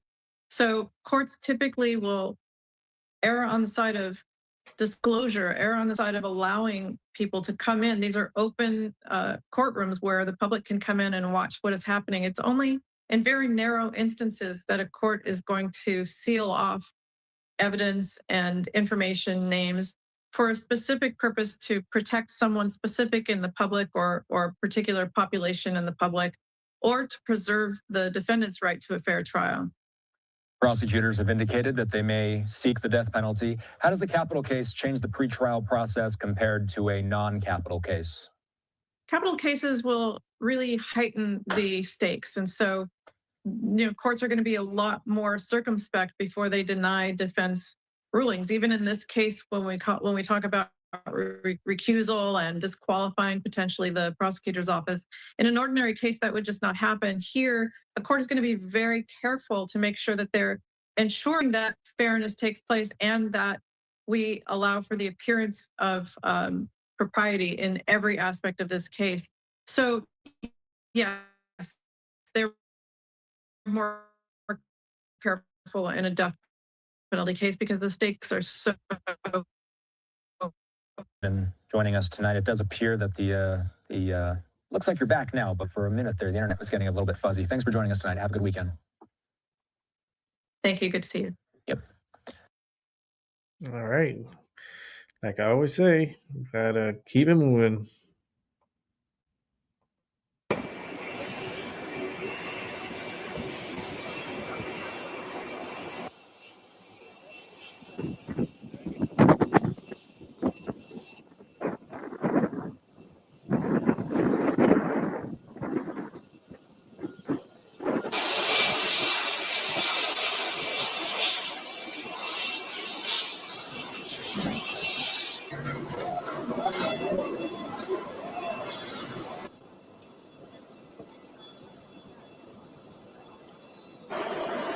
Send them back.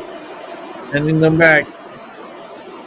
Venezuela is getting back their illegal criminals that were freed and sent over to America. So guess what? This first flight back to Venezuela for these criminals going back to their country, going back to the jail system that Venezuela has pretty much waiting for them. So the vacation's over. Playtime's over. You can do your little hearts in Venezuela. There you go. Take your little heart and be your way back home. This is the first of many. We're talking about so many jets that are going to be sending these people back.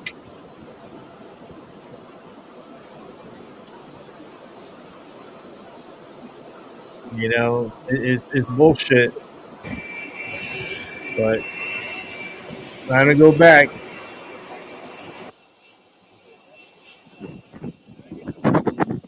And we're talking about a lot of people who got to self-deport. Look, even the police, see? They're going back to jail. You think they're going back to Venezuela to be free? No, these are criminals that were deported from the United States. And Venezuela is taking over. And now they are going to prison in Venezuela, not here in the United States. You know what I mean? All these individuals you see coming off the plane and walking and doing their little heart and their little waving, they're going to prison. They're going to Venezuela prison. The prisons that they were released from, they're going back to. And this is the difference between Trump and Biden. Trump says he's going to do something, he does it. You know? So all these guys, they're going back to jail, back into Venezuelan jail with his little heart. Oh, bless his little heart. But I'm not going to continue watching this because we're going to keep on moving forward. Let's see what the hell is this about? Oh, shit. This morning, a 52-year-old paraglider is lucky to be alive after surviving a fall from nearly 500 feet. Oh my God. Probably a once-in-a-lifetime situation. The Riviera Beach Police Department sharing this stunning cell What the phone hell video happened? captured on Friday. Brian Wenglar's plummeting into the water off Singer Island, Florida. Oh. 911 police, fire medical. I just saw someone fall out of the sky. We need paramedics here immediately. Witnesses say the powered paraglider hit a gust of wind and lost Oh, control. look, The parachute partially collapsing. For a Lifeguards moment. and beachgoers immediately springing into action. Within maybe seconds of him crashing into the water, I started running and radioed my partner, John Wendell. When she radioed, she said, "Hey, can you see paraglider?" And all I could see was a speedboat with a parasail behind it, and just couldn't see the victim. She Ooh. radioed ahead because she knew that this was bad. Holy shit. Police rushing to the scene moments later. Body camera footage showing what remained of the damaged parachute and equipment. Okay. No, he's okay. Oh, thank God. Wenglar's, seen here, was Oh. thankfully uninjured, according to first responders. Oh, He was thank in, God. surprisingly good shape. In fact, it stunned me, and I was relieved. It was Wow. a perfect situation. And Wow. it could have gone so much worse. And I'm Yeah. happy with the outcome. Oh, thank Those Palm God. Beach County ocean rescuers telling ABC News that Wenglar's was trapped or wrapped up in the lines of the parachute when he fell into the water, and a snorkeler happened to be nearby and swam over and began to untangle him from the lines, which is what probably saved his life, as other people. Oh my God. Yeah, you're going down and straight down. Glad everyone's okay. Yeah, he's a lucky man. Wow. Thank you. What a miracle. Now that's a miracle. Oof. All right, let's keep it moving. The White House is blaming blue state leadership for the anti-ICE protests. And it's truly shameful that now for more than a year, you've had elected Democrat governors and mayors who have basically held their state and local law enforcement hostage and told them, you cannot cooperate with federal law enforcement. Why? They cooperated under the Biden administration. It's because these Democrats are deranged in their hatred for President Trump, and they are holding their state and local law enforcement hostage as a result. Former acting DHS Secretary Chad Wolf joins us now. Is the president on the verge of invoking the Insurrection Act? I ask because I told you guys he's gonna sign that. Watch. I've been telling you guys for a while. He should have done it Yeah, last I think it's year. probably it's certainly on the table, and I'm sure it's something that the team has taken a close and hard look at. Look, I think one of the fundamental problems, it goes back to some of the images, Stuart, that you showed at the beginning of this segment, which is a lot of those violent protests that are going on, or you see that individual throw the canister. Where is local police? They are nowhere to be found in any of those images or any of these incidents. And so ICE is having to go out there and arrest these individuals. That is unlike any other part of the country where local law enforcement, works with ICE and would apprehend, would arrest individuals in their community that decide to get violent and go past just simply protesting. And you don't have that here. I think this is one of the fundamental issues that are going on in Minneapolis and why this could spiral out of control, because local law enforcement has been told by their mayor to stand down. All right, Chad, next one for you. The New York Times reports that the U.S. is putting pressure on Mexico to let our military target the cartel's fentanyl labs. Now, what would that mission look like, Chad? It sounds a lot like our boots on their ground. Well, I don't know that it would. I mean, it certainly could, but it could also be a lot more strategic and a lot more pointed as far as types of these operations. I think what they're trying to do right now is to get invited by President Sheinbaum and the Mexican administration to be partners in making sure that this is a bilateral operation to do that. I don't think she's gone that far thus far. And I think that's what the Trump administration is looking for, is a willing partner here that would invite them in, whether we give them intelligence genetic operations. I think they want to find options that the Trump administration's looking at. She's been pretty good so far. She's given the U.S. some narco folks from the cartel, transported them here to the U.S. for prosecution. I think the next step is identifying some of those narco politicians as well that have been involved in the drug trade for decades. And seeing how big of a partner is she willing to be here. This is a huge effort to stop the flow of drugs, primarily fentanyl and cocaine. Any progress with Colombia? I know that their leader came to meet him at the president of the White House. That was a week ago. What are we doing about drugs coming out of Colombia? Well, it's a good question. They have presidential elections, I believe, in as little as 3 months. And so my guess is that the administration is hoping that, the left-wing government and the president that is in power now is going to leave. And I think that all indications are such, and that there'll be a more friendly U.S.-based government there that is willing to work in partnership to stop a lot of the illegal narcotics that are coming out of Colombia and transit Central America and into the U.S. through Mexico. And so it's not only Venezuela, it's not only Colombia, it's not only above. And I think the Trump team is squarely focused on combating all of the different routes and all of the different challenges here that make up this war on drugs. And they're getting some success too. Overdose deaths are down significantly. Chad Wolf, thanks for joining us this morning. We'll see you again real soon. Thank you, sir. Okay, like I always say, keep it moving. Some crazy shit going on. Let's see, is this Minnesota? Let's see what happened here. Holy shit. Oh, damn.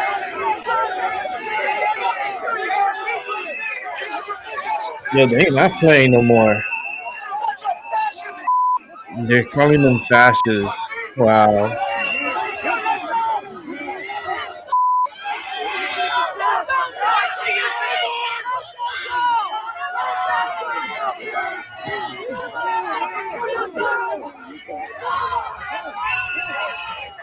What the hell?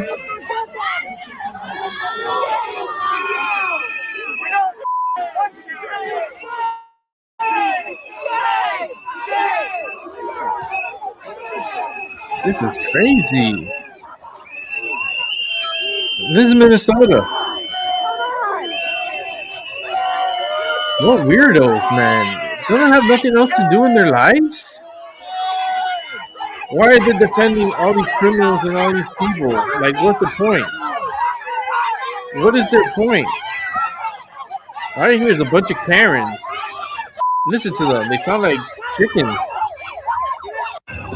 They sound like cooking chickens.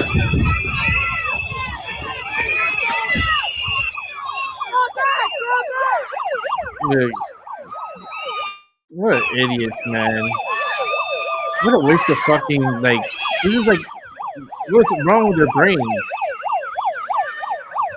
Like, okay, enough is enough, but man, this is turning into stupidity now.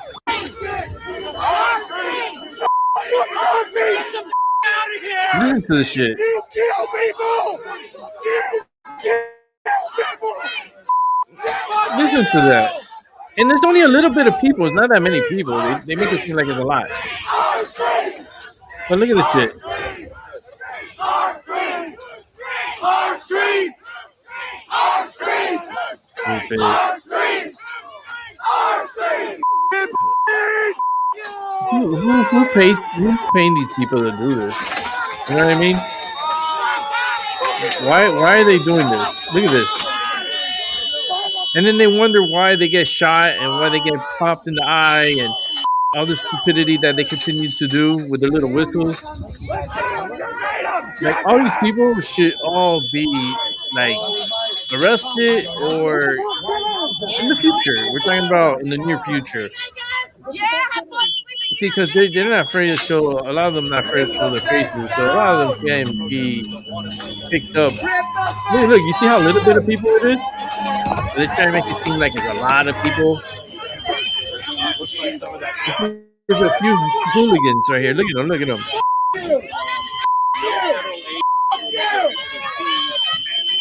People are so stupid. What's your point? What is your point?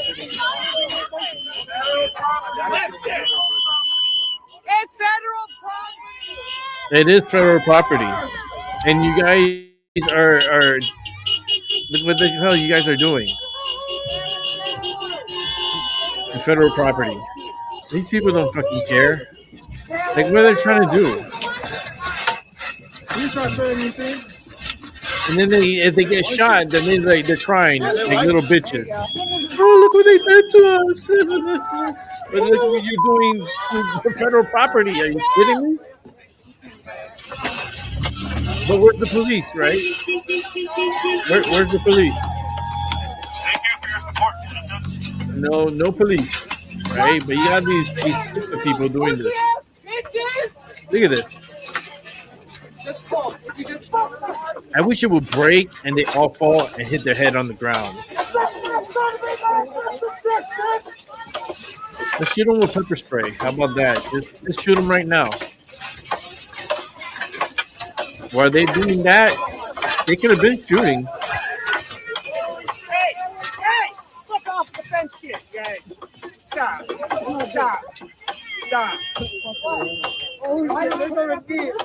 Wow, someone with common sense told them to stop.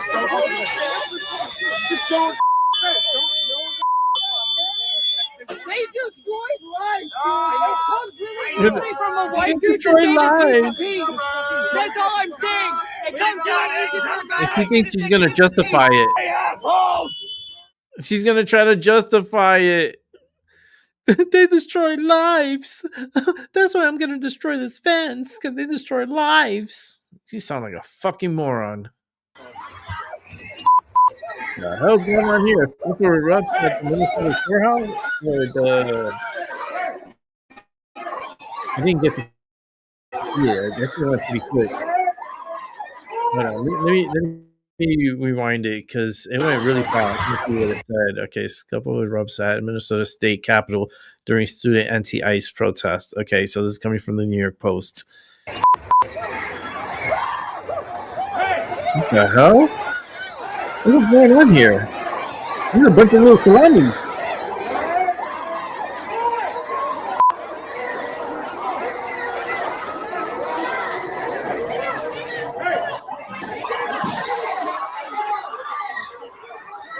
What is going on here?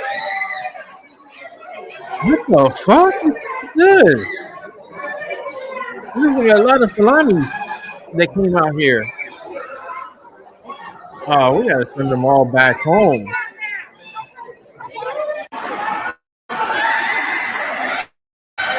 What the hell? Hey, that's what Tim wants. That's what Tampon Tim wanted. There you go, Tampon.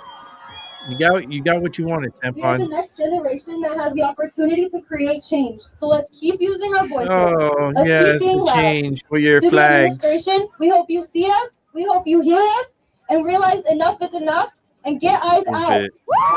This is stupid. I wonder who's paying for all this, right? Who's funding this with the yellow little vest there? Look, all these puppets. This is stupid. Immigrants are welcome here. Here?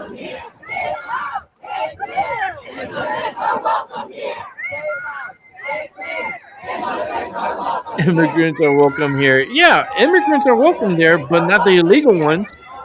That's where you're confused, people. The illegals are going back. And they're going to go back if they don't self-deport. They're going to go the hard way. And you're not going to like the hard way. I'm sorry. You're just not going to like it. Keep it moving. Breaking tonight, Fox News confirms the Justice Department is investigating Minnesota Governor Tim Walz and Minneapolis Mayor Jacob Fry for allegedly impeding law enforcement efforts on the ground. Again, confirming that DOJ investigation. Progressive Democrats, meantime, were in Minneapolis today, rallying around protesters, claiming the Trump administration is to blame for the chaos. The remarks from Congresswoman Ilhan Omar and Pramila Jayapal come after another night of disorder in Minneapolis. Congressional correspondent Bill Malugin has the story live from inside Minneapolis. Good evening, Bill. Brett, good evening to you. We begin with some breaking news. You just mentioned it just moments ago.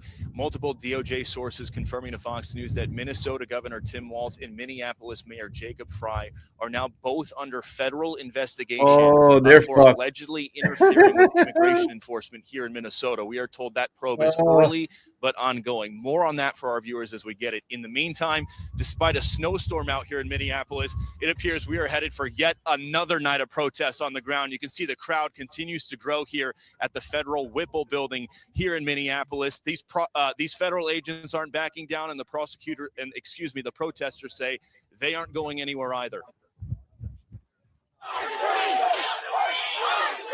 Tensions and tear gas flaring in Minnesota as anti-ICE chaos boils over. Protesters taking out their anger on federal immigration agents and their vehicles outside of the federal building in Minneapolis Thursday night as the two sides squared off once again. Oh, wow. The feds are cracking down on the lawlessness, arresting a man accused of being a part of this mob as they broke into and vandalized an FBI vehicle. Homeland Security charging Raul Gutierrez, who they say is a Latin Kings gang member, with stealing a rifle and body armor. Minnesota, you Fucking are not idiot. alone, and we will stand up for real accountability. These for people are justice fucking should be for all in all jail. of you and for all of America. They As need some to be all in progressives jail. called to defund ICE, congressional Democrats held a field hearing in nearby St. Paul today. They point the finger at the Trump administration for the ongoing violence that intensified after an ICE agent shot and killed Renee Good in what DHS calls self-defense. These people are just don't know how to choose their battles. Of these actions is to provoke chaos. She needs to be thrown in order jail. to justify invoking the insurrection. And the one, the blue next to her and too. expand the president's ability to rain terror upon American cities who do not vote for him. While President Trump has bullshit. threatened to invoke the Insurrection Act, for now, he says he's not quite ready to send in the military. I don't think there's any reason right now to use it, but if I needed it, I'd use it. It's very powerful. And Brett, just moments ago, DHS released yet another worst of the worst list of criminal illegal aliens arrested by ICE right here in Minneapolis yesterday alone. They include a convicted murderer from Vietnam, a man from the Marshall Islands with 24 separate criminal convictions, and Wow. multiple convicted drug traffickers. We'll send it back to you. That's wild. Demolution live. Found here in Minneapolis. Bill, America. thanks. Hey, Sean Hannity here. Found Hey, here in click here America. to subscribe. I don't know, man. This is we live in the land of the delusion. You know, it's just like I hear Phil Collins playing in my head. Live in the land of delusion, for sure, man. All these Democrats, the Democratic Party is not the same party as it used to be. That party is gone. That party's not the same. It's been hijacked. It's been taken over by the weak, low vibration people, and it's just fucking damning that's going on. You know, everywhere it's just really fucking disturbing. It's all disturbing, and when is it gonna stop? Right? Like, I got a live feed here. Let me see if I can pop it up here so we can see real quick, and then we'll keep on with the show. Let me set it up, and we're gonna check out here. This is I'll move it up, but this is live. Filled up on pizza. So yeah, this guys, is live, donations for masks, that will help. and everybody's like cold as hell outside. They're about $30. I was mistaken, not 50. You know what they should do? The military, they should go and just spray water at these people. Like Cash App, And if they don't stay, they die. dangerous. If they stay, they could get frostbite and hypothermia. And if they don't get to the hospital right away, they'll die. It's 7 degrees right now. It's cold as hell. And these people just continue, and it's the same group of people. You know, it's the same agitators. You know, this is at the same location. This is all in Portland. This is all, not Portland. This is St. Paul. This is in Minnesota. These 3 screens is in Minnesota. And it's in the same location outside the ICE facility, the federal government building here. And you got the same agitators back at it again with their bullshit every night. I don't understand why they don't like entrap them, right? Trap them in each side and bring in the buses and arrest all these people. One guy. You know, that's what they can do. They could listen. Very easy. They're here all protesting. Trap them in both ends. Bring in the paddy wagons. Bring in the buses. Bring in like 20 buses. Maybe probably 15. It's not even that much people. Be honest with you, you probably could get away maybe 8 buses would be enough to arrest all these people that are there and take them all to jail and get them out. You know, and you're gonna have to do that. And a lot of these, and the people that are trailing the ICE officers, well, bring some buses along too, because as they're doing their operation, another operation could be happening where they're arresting these interfering people. And that's not a First Amendment thing. That's you got a fucking problem, and I don't know why you're out here acting crazy. You should have been home instead and taking care of what you need to take care of, which is your life. You know, make better life decisions than having to stand outside in 7-degree weather to scream "fuck ICE." Like, are you kidding me? That makes 0 sense, man. Like, these people, they don't know how to choose their battles, and their battles is easily, you know, Train of Truth. It's always on time. Let's just keep on with the show. We got a lot more videos to watch, so let's keep it moving. Your press office tweeted out that it was state-sponsored terrorism, which, I mean, Governor, I do have aggressive. to ask you about that. Yeah. That sort of thing makes our politics worse. Yeah. And it does. Yeah. And our ICE officers obviously are not terrorists. Yeah. A tragic situation is not state-sponsored terrorism. Yeah, I think that's fair. So California Governor Gavin Newsom walking back some provocative rhetoric about ICE. His press office posted on X state-sponsored terrorism after the ICE-involved shooting of Renee Good in Minneapolis. Ben Shapiro joins us now. I mean, is he distancing himself from the press office?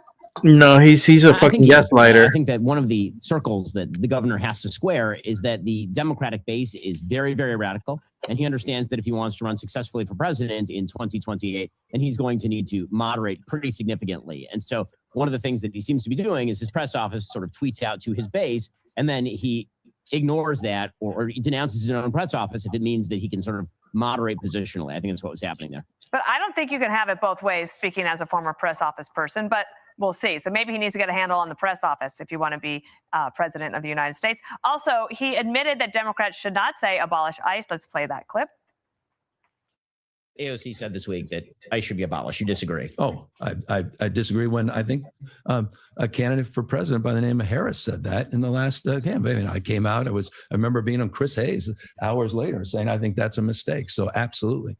And then you had David Plouffe of the Obama and Kamala Harris days. He also said in the New York Times today, don't abolish ICE. Can they win the day on that?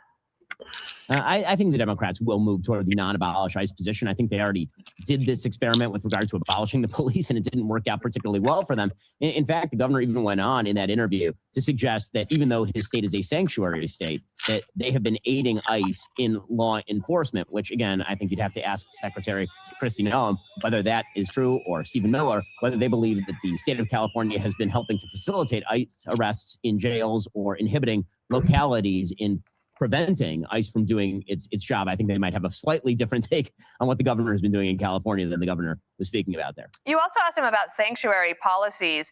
The estimated population of illegal immigrants in 2022 in California was 2.6 million, and the cost to the taxpayers in that state was $30.9 billion. What did he say about sanctuary states? Well, he said that sanctuary states are well run. He suggested that sanctuary cities are safer than other cities.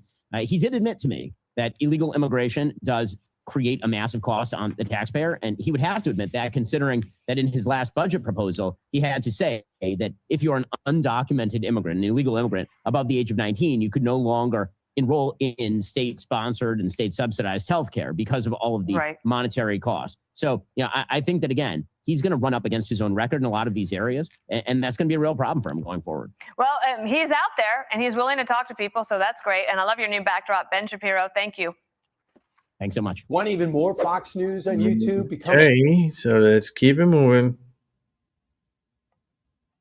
The president is on the South Lawn. He just left a little while ago for Andrews Air Force Base, where he's headed down to Florida to spend the weekend. And now the president coming up to the microphone. Let's listen.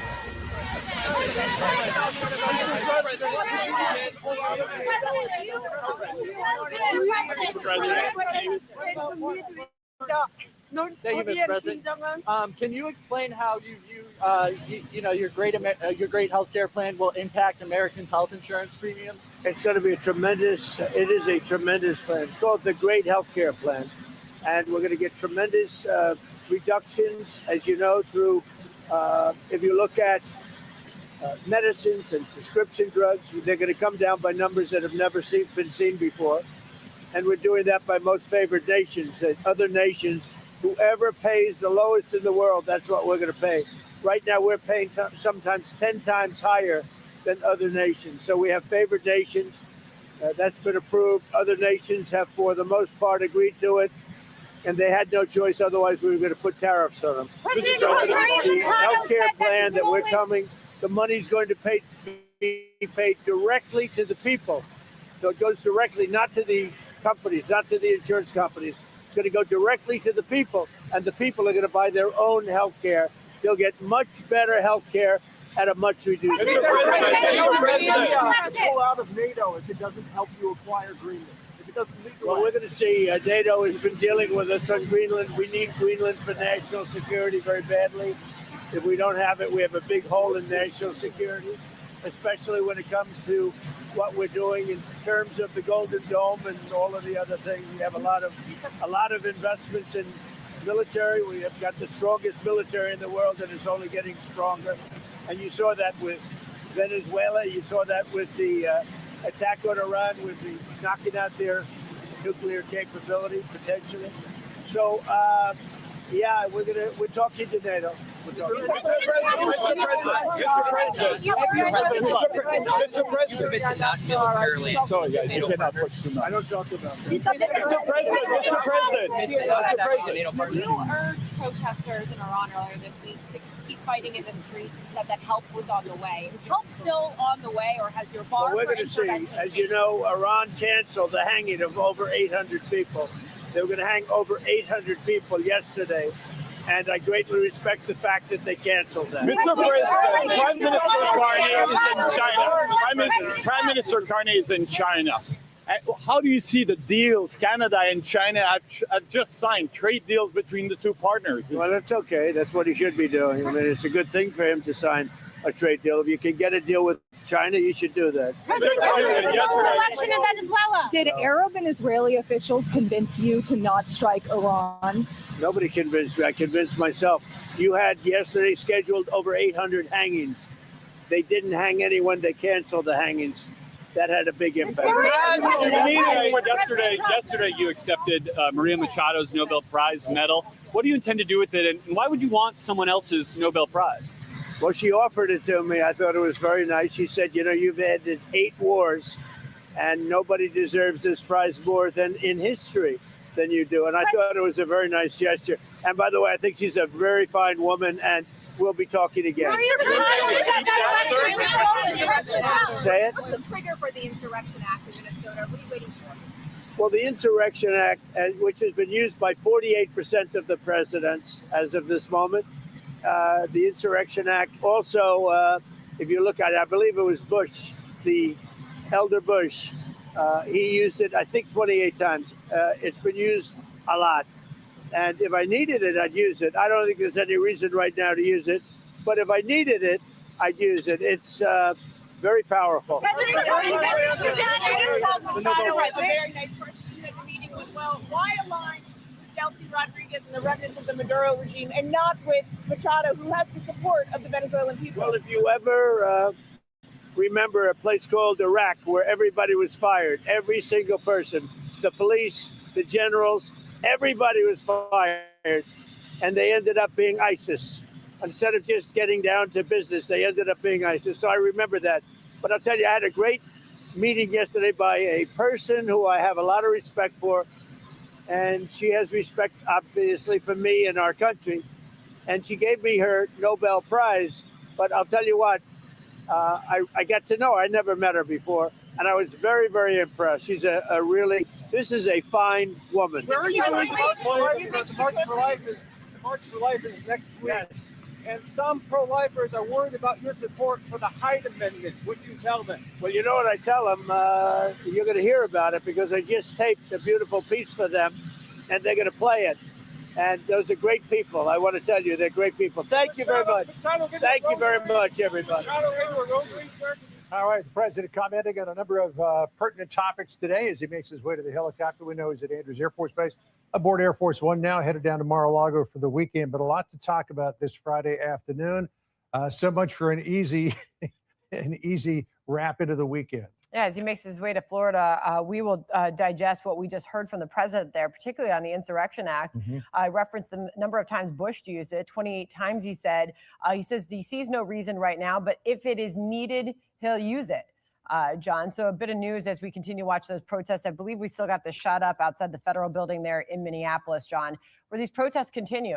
We were covering them both of our hours yesterday, same time yesterday. This is happening again. They're still lining the streets there, John. And I think it bears repeating that these protesters have been encouraged to come out like this by the governor of Minnesota. Yep. And while the protests are peaceful right now, as Josh Ritter was pointing out, in outnumbered, they can very easily and quickly go off the rails. And we saw that video that we played for you just a short time ago of protesters breaking into the trunk of an FBI agent's car, opening up a gun locker and taking out a rifle. Thankfully, the person who grabbed that rifle has been apprehended. But this is what can happen when these protests get out of control. I'm Steve Ducey. I'm Brian Wow. Kilmeade. And I'm Ainsley Earhart. And click here to subscribe to the Well, I'm glad they caught the guy and they got the rifle hopefully back.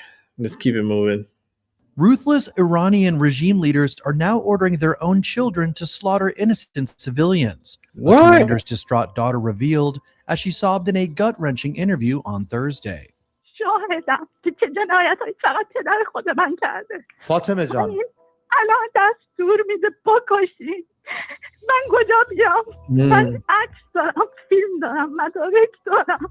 Oh my the woman God. broke down on Persian media outlet See, Manitoba they still TV killing. as she said leaders are giving them batons, electric batons, guns to go and kill fellow citizens, adding her Okay. father has ordered her to kill. They are killing their own children, suppressing them, she said of the regime's commanders. The daughter, who said she has been beaten in the past for being involved in anti-regime protests, fears she could be next for speaking out about her father's brutality. My father might kill me. Maybe they might find out, the daughter said. More than 2,600 Iranians have been killed amid the regime's brutal crackdown on protesters, Look at that. People according to just the dying. US-based human rights activist news agency on Thursday. Other sources, meanwhile, estimate that as many as 12,000 to 20,000 people have been killed, Wow. CBS News reported. The full extent of the crackdown against the protesters has yet to be independently verified, following a near total internet blackout in Iran, with the country's connectivity to the outside world having plummeted to roughly 1% of normal levels, according to NetBlocks. On January 14th, President Trump revealed in the Oval Office that after numerous explicit warnings to the Islamic Republic, he had been notified that the killing in Iran had stopped. We've been told that the killing in Iran is stopping. It's stopped. It's stopping. And there's no plan for executions or an execution or executions. So I've been told that on good authority. We'll find out about it. However, the following day, sources told the Post that the ruthless slaughter had only stopped because of the enormous death toll, and that residents were being held hostage in their homes by machine gun-wielding security forces that have flooded the streets. There are no protests anymore because of massive killings. With 12,000 dead, people are terrified, one local said, referencing the higher estimated death toll from activist groups. The mass killings and mobilization of security forces suppressed the demonstrations, with many too afraid to set foot outside, the sources said. The violent government crackdown on the Iranian people comes amid weeks of nationwide unrest and widespread protests, sparked by the country's crumbling economy. It has become the largest anti-government demonstrations in years, with thousands taking to the streets, turning their ire against the ruthless regime that has held power since the 1979 Islamic Revolution. Disturbing footage has also emerged of grief-stricken families in Iran searching through rows of piling dead bodies amid the uprising, in what human rights groups have warned is a state-sponsored massacre in progress. President Trump, for his part, has threatened U.S. military force against the authoritarian regime, while Iran has warned that such actions would lead to Iran deeming the U.S. military and Israel as legitimate targets. On January 13th, Trump refused to back down, urging the people of Iran to continue protesting. And by the way, to all Iranian patriots, keep protesting, take over your institutions if possible. And I've canceled all meetings with the Iranian officials until the senseless killing of protesters stops. And all I say to them is help is on its way. Wow. I don't know, man. I think we're going to a big war with Iran. I just have this feeling. Let's keep it moving. U.S. officials are closely monitoring developments in Iran on what is a Muslim holy day of prayer. A senior hardline Iranian cleric is imploring the regime to follow through with executions of detained demonstrators. Here's senior. See, they are going to kill them. Iranian leaders capping off their deadly crackdown against anti-regime protesters with a new warning today. An appointee of the Supreme Leader Ayatollah Ali Khamenei at Friday prayers in Tehran declaring armed hypocrites should be put to death, also branding the protesters Trump's soldiers. The death toll from the regime's brutal response nearing 2,800, according to a U.S.-based human rights group. Eyewitnesses from Iran say the security forces' gunfire was strong. They were heavy weapons, heavy machine guns. I heard a lot of it. Along with those killed, many more injured, and according to the government, 3,000 arrested. While only scattered protests were reported today, the regime's internet blackout inside the country remains in place, causing others outside to root them on, including the son of the late deposed Shah of Iran. The people of Iran have risen to reclaim their country. History will honor those who stand with them, including the Trump administration, which, according to Fox News sources, is moving military assets closer to the region. Still, while these protests are called the strongest since the Islamic Republic's founding, so far at least, there are no major cracks in the hardline rule of the country. At best, what would come of this is we put the Iran regime on a pathway to its collapse. That's at best. As for Israel, a military spokesperson saying today its army is prepared, quote, both defensively and offensively if the U.S. were to strike Iran. Right. They are sending. Hangout live in London. Greg, thanks. I believe they're Click here sending. to subscribe to the Fox News YouTube. They're sending a carrier down to the Middle East. It takes about a week or two to get to from the location where the Lincoln was patrolling. And they were around the east. If I'm not mistaken, they were in the Western Pacific, and now they're heading towards the Middle East. That's a strike carrier, which can do heavily crazy damage to Iran. And there's submarines that are out there too. But you got to remember, all these equipment, they have to be coordinated and they have to get in position, and it takes time. You know, they can't go super fast. The water is one of the slowest forms of transportation. That the biggest problem, you know. But I believe scary times are coming for sure. All right, let's keep it moving. Got more to watch. The rally lives. Look at that. Dow's up nearly 400. Yes, I'm sorry, the Nasdaq is up 226. A lot of green.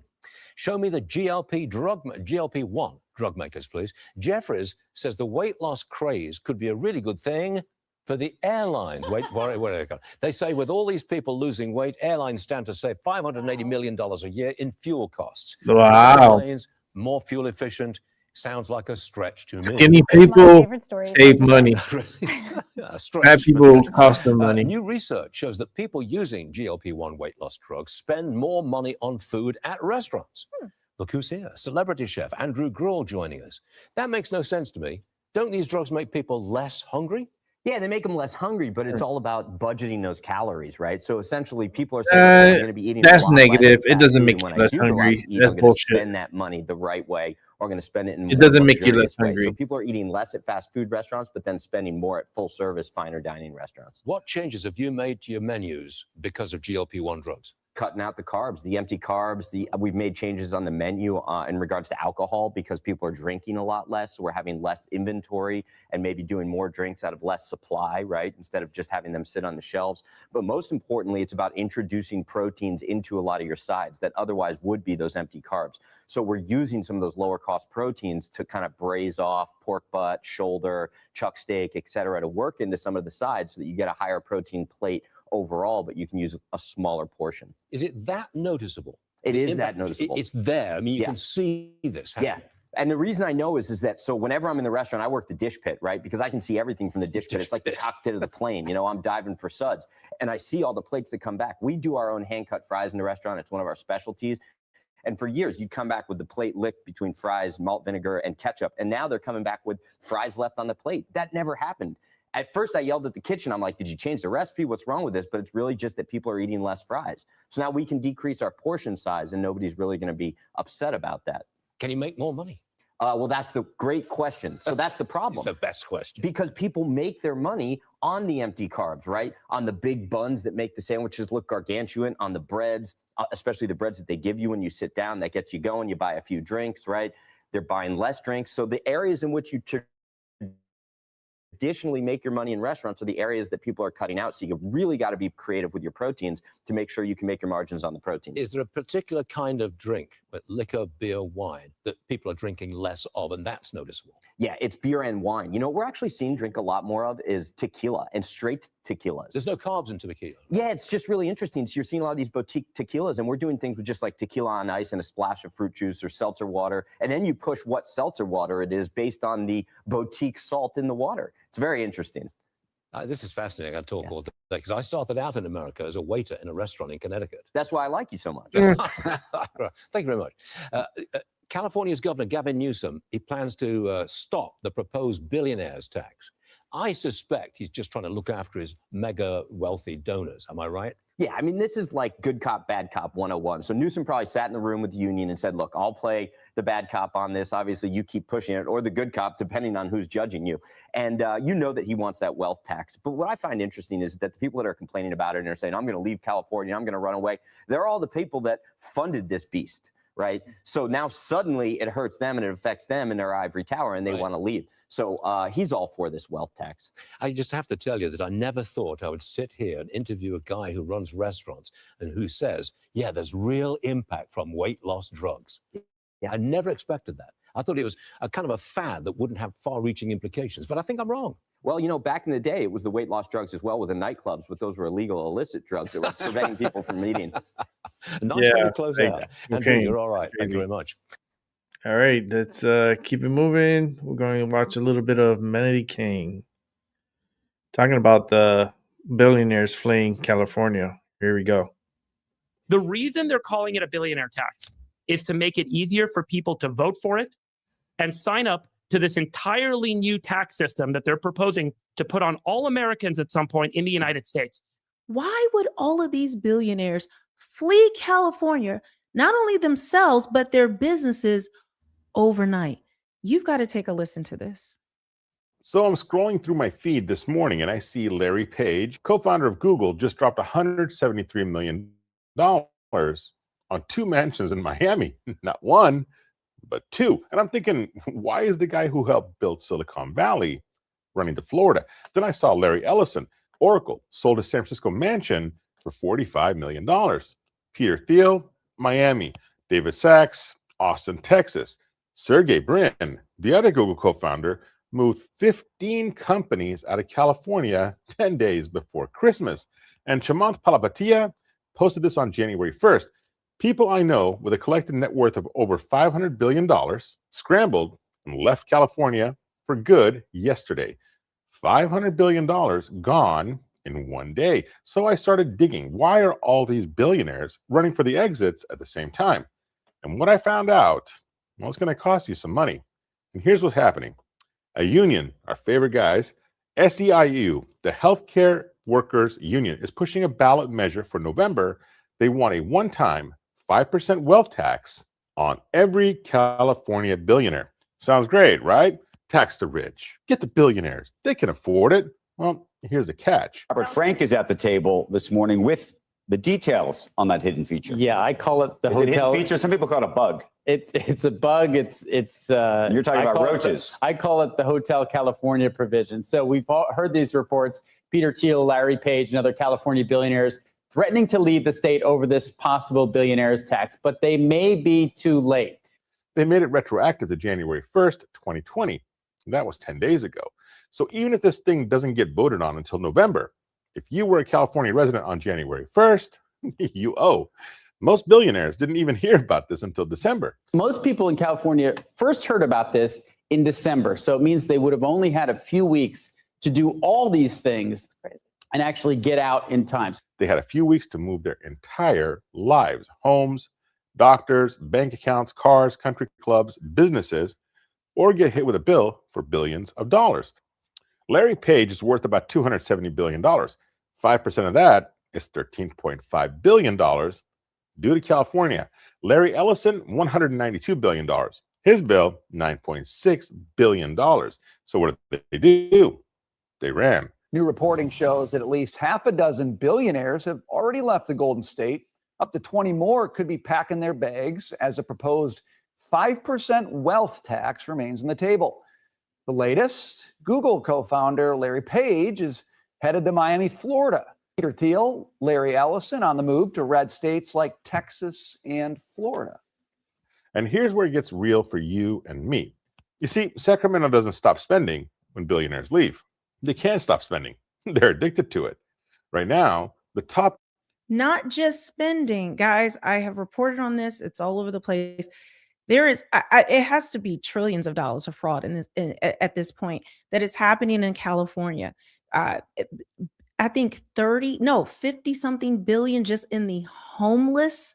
Okay. The homeless budget, like the money just went missing, guys, like billions of dollars, the fire, billions for the fire insurance. And there's all these different schemes, but we're talking about, and then you talk about the welfare that's there, all the fraud that goes on with that. It makes Minnesota look like, look like pennies in comparison. And so what happens is the mismanagement of the state has happened, right?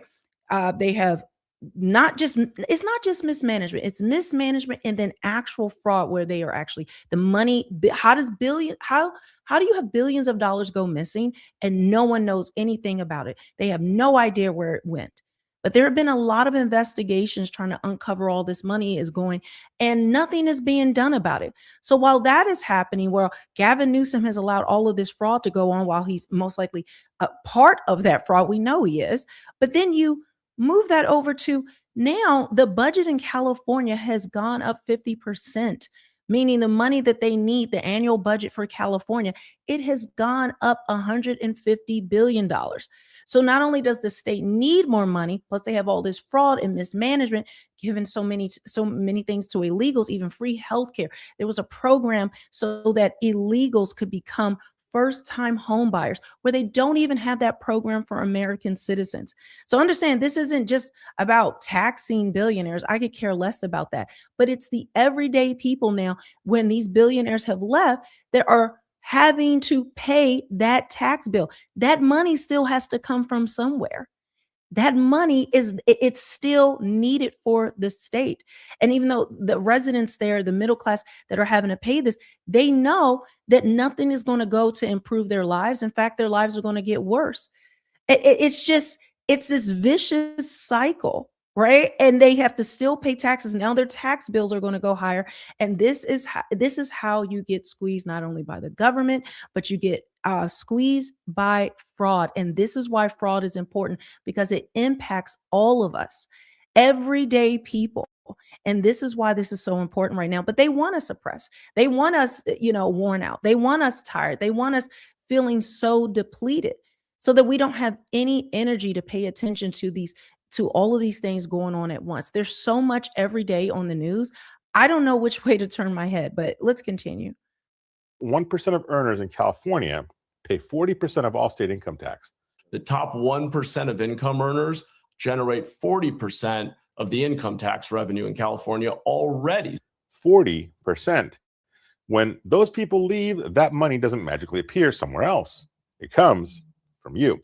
San Jose Mayor Matt Mahan, a Democrat, said it this week. I think that the unintended consequence is likely to be fewer high-paying tech jobs, less economic opportunity, and in the long run, I think it's likely to lead to more of a burden on middle-class families, because the state will have to turn to them as we lose billionaires and they relocate their companies out of state. The Democrat said that. He also said the damage is already being done, because here's what people don't understand. The billionaires, well, they're fine. They got planes, they got lawyers, they got accountants who moved their stuff to Miami in 72 hours. You know who can't leave? You. The guy with a mortgage, the family with kids in school, the small business owner with a lease. You're the one who's stuck here when the tax base disappears. In Sacramento, they don't cut spending. They never cut spending. They just find new people to tax. Guess who the new person is? That's you. Now, the union pushing this thing, they say it's for healthcare and schools. 90% for healthcare, 10% for K-14 education, and food assistance. Sounds nice, right? Let me ask you something. California spends more per pupil than almost any other state in the country, and we rank 37th in education. 30 Seventh, you want me to give you more money for something you already suck at? Healthcare. Well, we just passed Measure A in the Bay Area, another tax increase. Why? Because we were short on emergency room funding. Where'd that money go? I'll tell you where it goes. It goes to healthcare for people here illegally. It goes to food programs. It goes to what I call fake college programs. It goes to NGOs. It goes to private groups with nice sounding names who get fat contracts and deliver nothing. It's the same scam, different name, different year. And here's the kicker. The federal government just estimated that California has $20 to $30 billion in fraudulent unemployment claims. Estimate that we've had $20 to $30 billion in fraudulent unemployment claims exposed by the Minnesota scandal, under investigation right now. The reason they're calling it a billionaire tax is to make it easier for people to vote for it and sign up to this entirely new tax system that they're proposing to put on all Americans at some point in the United States. And for the first time ever, degrading our private property rights. Forget about how much wealth you have. Forget about how rich you are. Forget about the term billionaire, millionaire, whatever it is. We're creating or proposing the creation of a new tax system that allows the government, for the first time ever, to come in and audit everything you own, all the jewelry your grandma gave you, all the value of all your couches in your house, the value of your car, the value of all your stocks and bonds. And the government can now in and for the first time look through the veil into your personal property and say, here's how much all this stuff is worth. I'm charging you a percentage of that. That's what I need to get paid. And it doesn't matter that it starts with billionaires.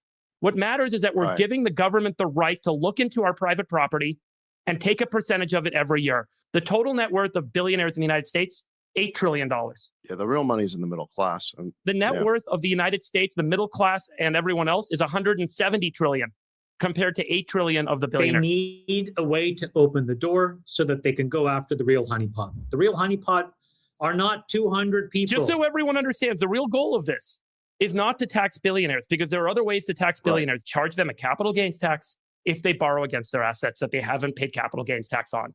Very simple. That can resolve this. Another thing you can do, you can raise the capital gains tax rate. Sounds unpopular. I don't agree with that, but that's another way to deal with this, which is take the capital gains tax rate from 20 to 30. You could do that. The real goal of this is to create, for the first time in American history, a private property asset seizure tax, and to use that as a way to take a percentage, because they're going after the 170 trillion, not the 8 trillion that the billionaires have. So are you guys getting this? I'm going to unpack this story more, but I want to show, where's that chart? Okay. There's not enough billionaires for this act. Okay. Like I told you, not only is it to bring more taxes on the middle class, it's not going to be just for California, but this is opening a door so that they can tax every single thing you own, not just what you earn, every single thing, and the government will have access to it. There is always a back door, guys. There's always a reason why they do things, and it is not just, because they hate all these billionaires. They're cozy up to these billionaires. They like that is those are their friends. So understand where this is leading, because if you don't know, one of the other things that that the government is working towards is tokenizing everything you own, okay, as a digital asset, into digital currency. I've got to break that down in a whole video, but this all ties into where are we leading, guys? Where are we leading with these things, right? We're supposed to be getting rid of the IRS, but now there's more taxes. They're creating new bills. These things are getting pushed through, and a lot of people won't pay attention because they'll say, oh, that's not my state, or that's not where I live, or that's not going to happen here. But we are seeing these types of things creeping all over the place. I've told you about the 20 bills to censor freedom of speech that are being legislated right now, bipartisan, left and right, that Lindsey Graham said that by February, they want to have this wrapped up.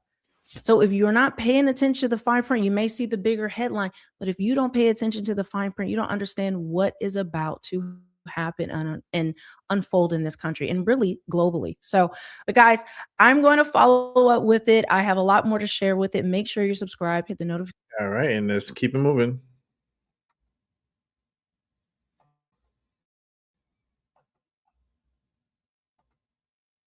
Now, this is a story you'll see only on WFTV Channel 9. A 400-pound boulder rolling straight towards a crowd of families So That's here's the what I- question. Would you jump out of the way or would you run straight towards it? Well, tonight we're talking with the Disney employee who jumped into action. Good evening. I'm Greg Mormon. Hey, good evening. I'm Martha Sagowski. This is the video, Greg, that went viral. You remember this about 2 weeks ago. You can see that boulder right there going into the audience, and that employee stops it right there. He blocks it from anyone getting hurt. He spoke exclusively with Channel 9's Ashlyn Webb today. And Ashlyn, you asked him what was going through his mind in that split-second decision. He told me the only thing on his mind at the time was stopping that boulder from rolling. He has worked on this show for more than 3 decades between being a stuntman and an actor, and he believes that he was put in this spot at the right time, at the right place to make a quick decision. Flipping cars, dramatic explosions, and electrifying stunts. This is one of the riskiest Indiana Jones running away from a 400-pound boulder. But 2 weeks ago, that stunt went wrong. Oh my God! That's coming right for us! With no hesitation, video shows Robert Herrick, an actor for the show, using himself as a shield to the hundreds in the crowd. I was probably out of my seat before it went over the thing without any thought of what was going to happen. Herrick is now in a neck brace for the next 8 weeks or so after fracturing 2 vertebrae. But he says it was all worth it. I can't tell you, I was just thinking of anything other than it cannot make the audience. Is it actually a 400-pound boulder? Yeah, absolutely. And you felt it that day. Yeah, you know, anyone that sees that and the way it propels me backwards, it's not 10 pounds. You can see in this video, Herrick standing up, blood dripping from his head. He says his first reaction as a performer in front of children was to get off stage. Later, after the show continued, he waved to the crowd, letting them know he was okay. Many calling him the real Indiana Jones. He literally saved our lives. That guy. So many people commented after seeing that video and said, "You're a hero for jumping into action." I have a difficult time with that moniker. I do. I think 30 plus years of being on that stage that I love so much. I love that show with all my heart, my epic family I love. Put me in that position. Hero, there was no thought, Ashlyn, about that at all. As for what's next, Herrick says he's looking forward to getting back to work soon. I miss my epic family and I miss the audience. I miss that little girl and that, you know, the big eyes watching the show, that I get a chance to make.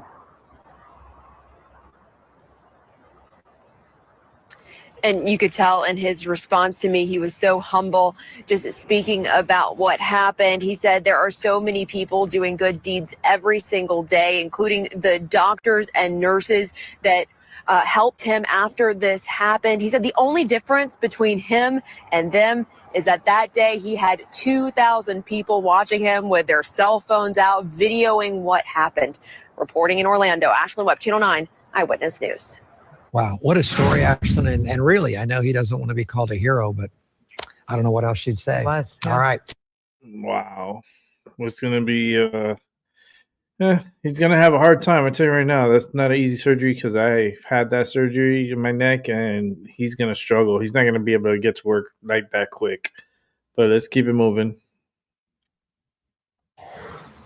Let's start, though. Fox News Digital has obtained Labor Department records from the nation's largest teachers union. And those records show how the National Education Association funneled millions of dollars of your taxpayer cash to far-left political groups. Some that Fox News has previously been mentioning, and some which have stayed in the shadows. This is Outnumbered. I'm Harris Faulkner here with my co-host, Emily Campagno. Also joining us today, Rosanna Scotto, Emily, and the host of The Underground Economy on Fox Nation. Cheryl Casoni, Fox business anchor and host of American Dream Home on Fox Business. And Josh Ritter, Fox News contributor, criminal defense attorney, and co-host of the weekly Rap Sheet on Fox Nation. Very busy man on this Friday afternoon. Next stories are going to be really good. Well, Fox Digital is confirmed. The next NEA's last 5 stories are good. The next 5 segments are going to be good. $300,000 to the Really good. 1630 Fund, a liberal dark money group Fox News has been reporting on all the way. extensively.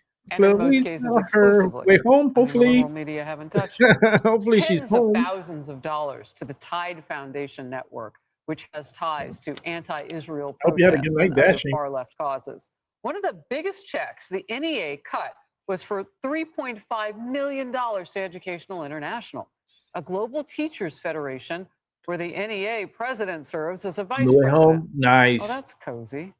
A nonpartisan watchdog told Fox News All Digital, right, focus quote, on driving. "This is Hey, the listen, upshot of you social did great. justice Thank unionism." you. Nice. The NEA was That's also awesome. I'm involved happy in for you. several state issues. It backed a campaign to end standardized testing in The Massachusetts next 5 and fight videos that gerrymandering in I put up Ohio are to the very, tune very of good videos. $500,000 for each of those. 3 of them are from ventures. Tyson, And it and sent 2 hundreds of is thousands of from additional Jason A. money to groups committed to racial and education justice movements. Outnumbered reached out to the union for comment. We're still waiting.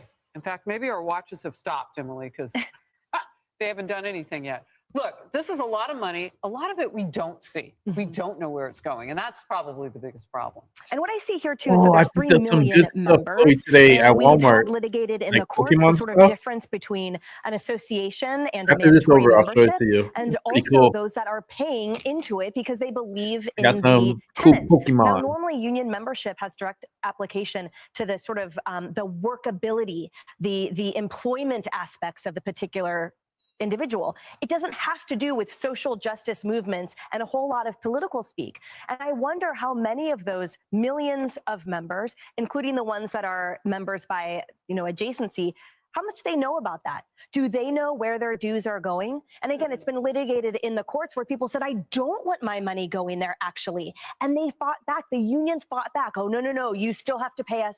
You still have to be a member.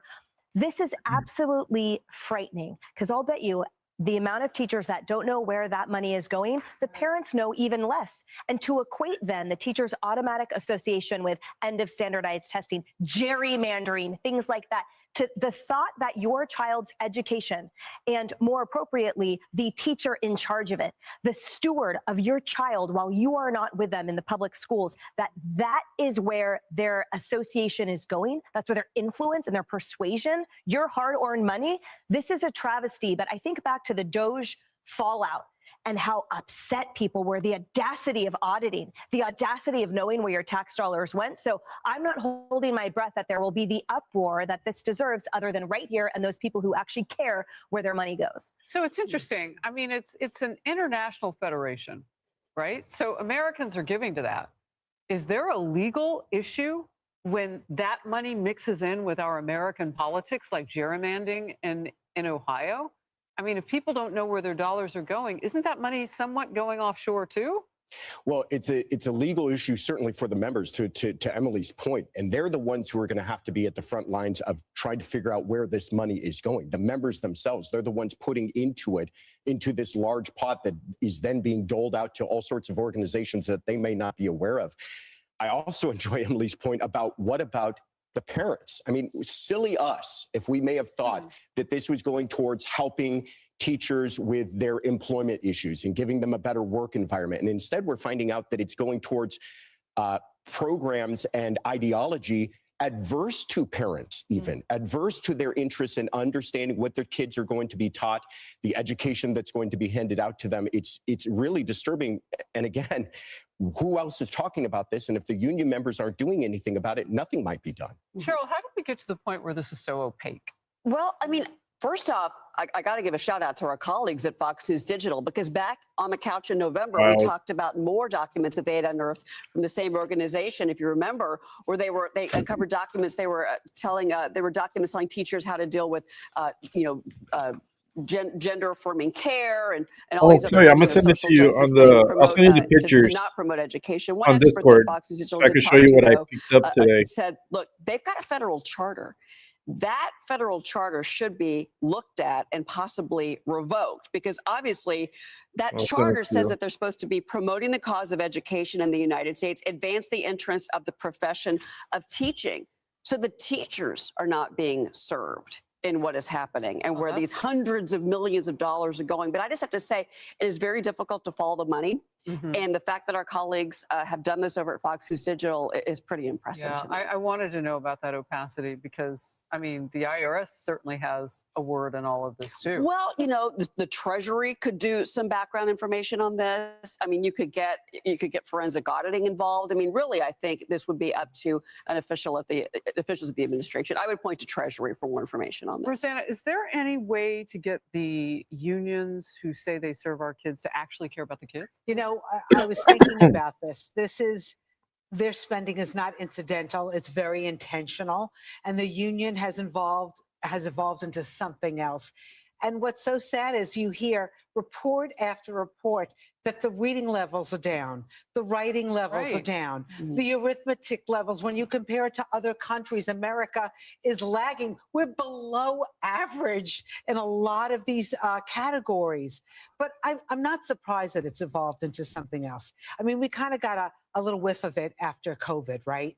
During COVID, the teachers union was very, very politically involved. They were talking to the CDC without us knowing, saying, keep kids home, keep them remote learning, even though we found out later that was the worst thing we could do for these kids.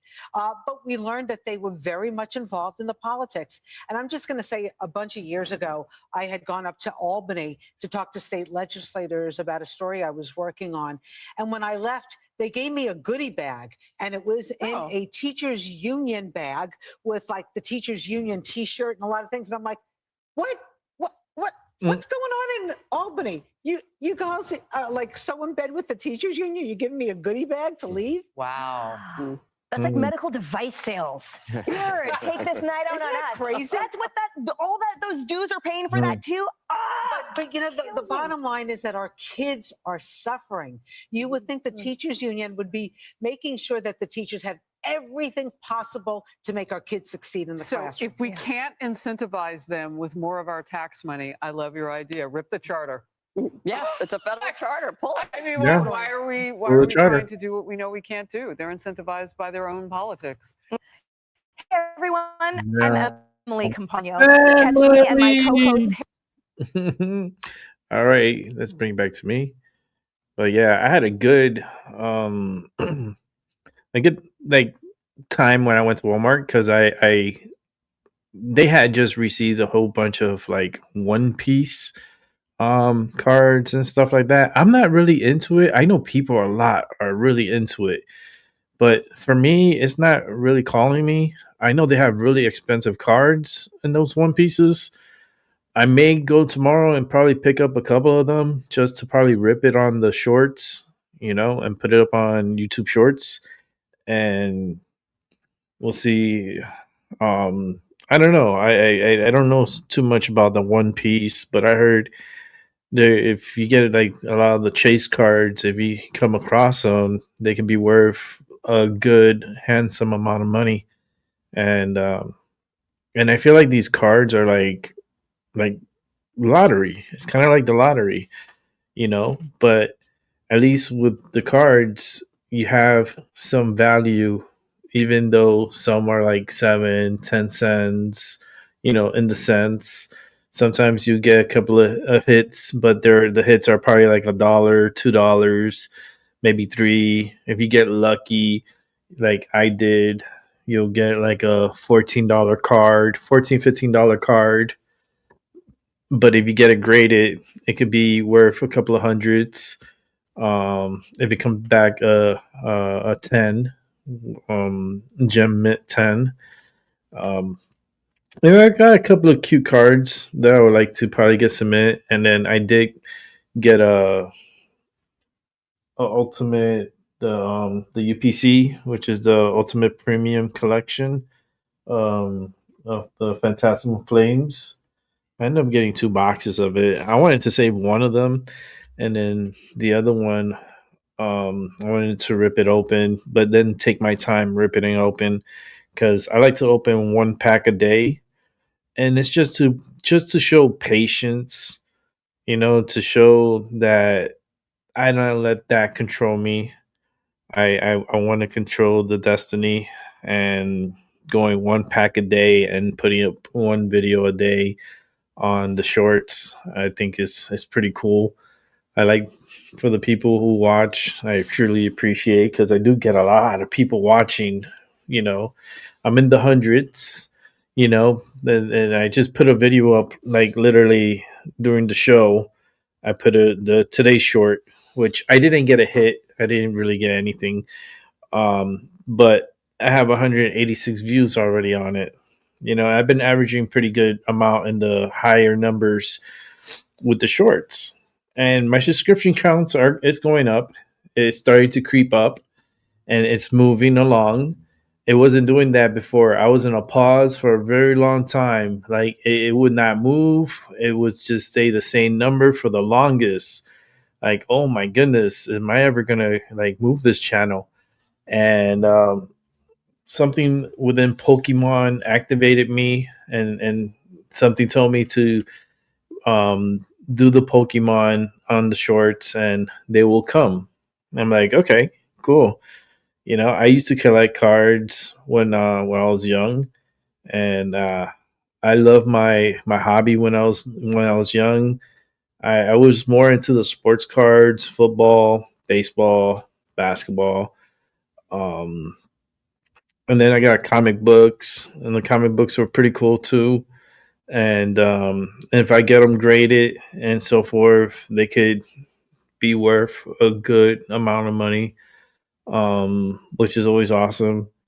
But it's just a hobby that I had when I was young, and now that I'm older, I have this binder that could probably worth thousands easy with graded and getting them graded, because I have like a one of one comic book that nobody has in the world. Everyone has the book, but no one has the signature sketch and photograph of the author of the book. And yeah, it's pretty cool. I mean, it's a 101, but I mean, I'm gonna get it graded, and hopefully I get a really good grade, and we'll see what happens. It's not for me. I'm saving all this stuff for my niece when she gets older. At least I could pass it down to her. Trader Truth is here. You see, it's always on time. But I'm saving it more for her. So, like, when she gets older, if I'm around, I'll cash it out for her. If I'm not around, she cannot cash it out until she's 18. And then if she wants to use it to, pay for her car insurance, pay for down payment on the house. I don't know what's her goals are. I hope she has like high ambition, high goals, and I would like to be like a little push start. If I'm around. If I'm not around, I let faith, let the universe guide her, and she'll still have the items, and she'll be able to do it. Sell it herself and have a lot. That she can have for herself, just based on a decision of me keeping my collectibles and holding them on, and passing it along to my niece. Will be a great gift for her. She would truly. I know she will sell it. She'll probably keep one of the books, but I highly suggest that she will sell, so that way she can afford and get herself a nice new car. A brand new car! Dun, dun, dun, dun, dun. Yay! The excitement of when you graduate from high school and outside is a brand new car. Type of feeling. Like, holy shit, yes, the greatest uncle in the world. Yay, everybody else, boo. Ha Oh, that would be so fun. I would love to get to that time frame. It's not guaranteed for me. That's a pretty long ways. For some, it may be easy. For me, I come with a lot of fucking warnings. Like it's like my car light is on. And this bitch been on for a long while now. But it's still going. You know, we're hoping this is not the day, but we're gonna keep going with that light on. All right. Let's go ahead and start watching the last 5 videos for the night. And it's gonna be good. We're gonna start off with Tyson de Cruz. We got he was here yesterday. If you didn't see yesterday's show, like I started off the show for like an hour and I kind of like play it off. I didn't say he was going to be in the show or anything like that. I knew he was going to be on. He had some business to take care of before he came on the show. So I started up the show, and then right after like one of the videos that I was watching was over, it went straight to the countdown. And I know it's probably going to throw people off, like, what the hell? And it had a reopening. Like, it's kind of like a redo within the show. And I only had done that. Not many.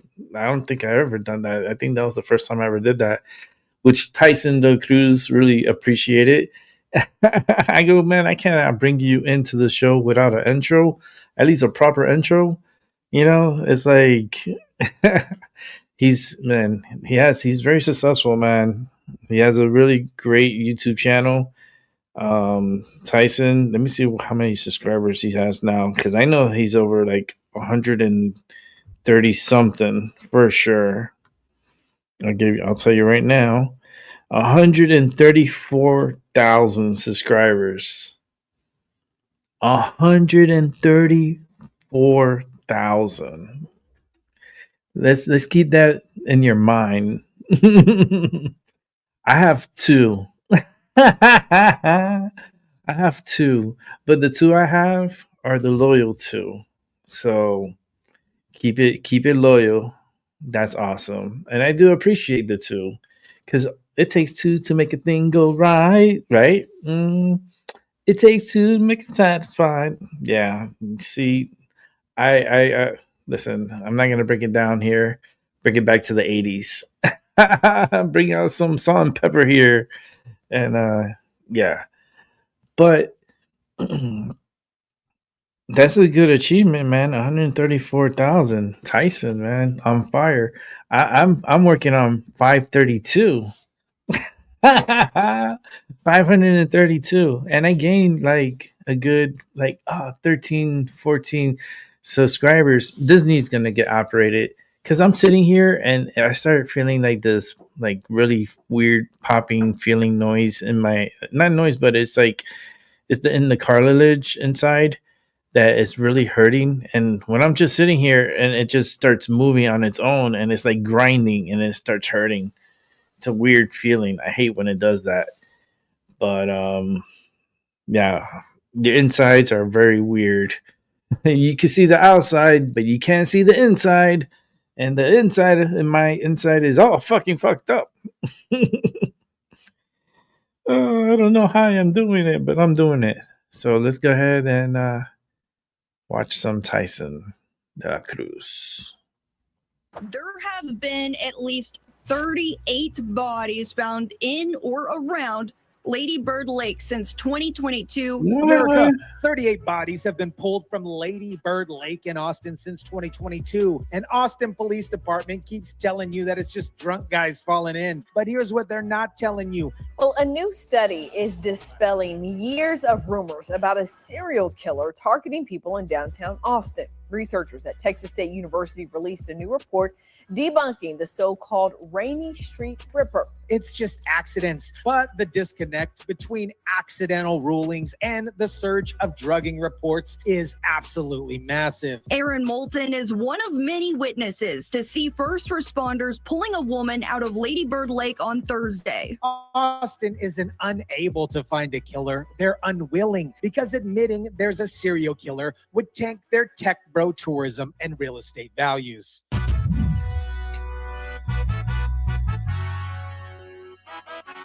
What is up, guys? Tyson de Cruz here. Thank you so much for rocking with me. Let me show you exactly exactly how Austin is sacrificing lives at the altar for city revenue. Let's start with the numbers, because this is where Austin's quote unquote just accidents narrative completely falls apart. 38 bodies since 2022. That is one body per month for 3 years straight. Another paddle boarder was here out on Lady Bird Lake and notified us that it appeared that an individual was deceased and floating on Lady Bird Lake. 30 of those were males. About 60% were between the ages of 30 and 49. Only one case has been ruled a murder. The rest, accidental drownings, suicides, drug overdoses, natural causes, and a half a dozen remain 30 and 49 is This high. is one lake specific victim profile. Theories of a serial killer in downtown Austin have been shared widely on social media. Despite investigators Chloe, are you still continually here? denying the existence of one. For years, Chloe. people have been asking questions. For years, Please don't go to police have been downtown Austin. up. Now, compare this to what I covered about the Houston bayous. People randomly drowning in bodies of water Chloe. with no clear explanation. If you Chloe, haven't seen love. that video, a link for it will be somewhere No, above or I'm in the trying to save your description life, down below. Chloe. Because what's happening in Texas isn't just isolated to one city. Now, let me show you the ultimate insult. On September, a study from Texas State University that concerns citizens dramatic for asking questions about 38 dead bodies. Population growth, visits to Lady Bird Lake, and the proliferation of nearby bars and nightclubs.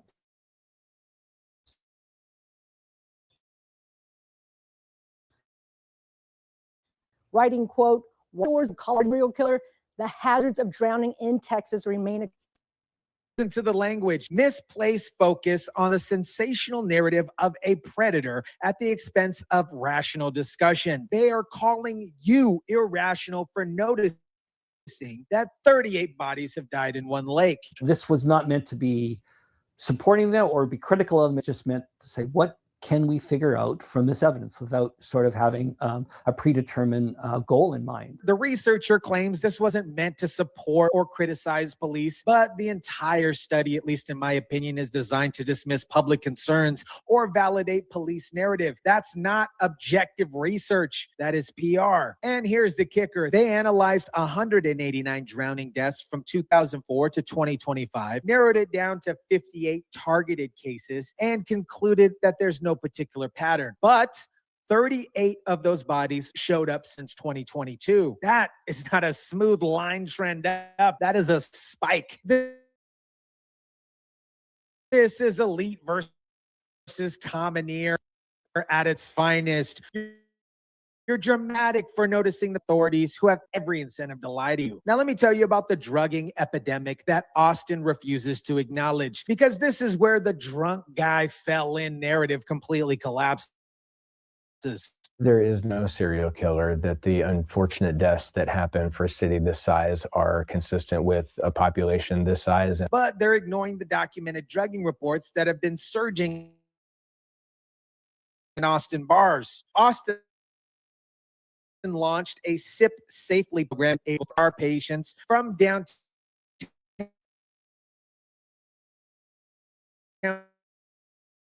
bars displayed unusual alcoholic related along Rainy Street have stopped several people from wandering towards the water. The city knows there's a drugging problem. They've known since at least 2019, but when somebody was drugged ends up dead in a lake, suddenly it's just an accident. Austin City staff are recommending that a ban on swimming in Lady Bird Lake should stay in place.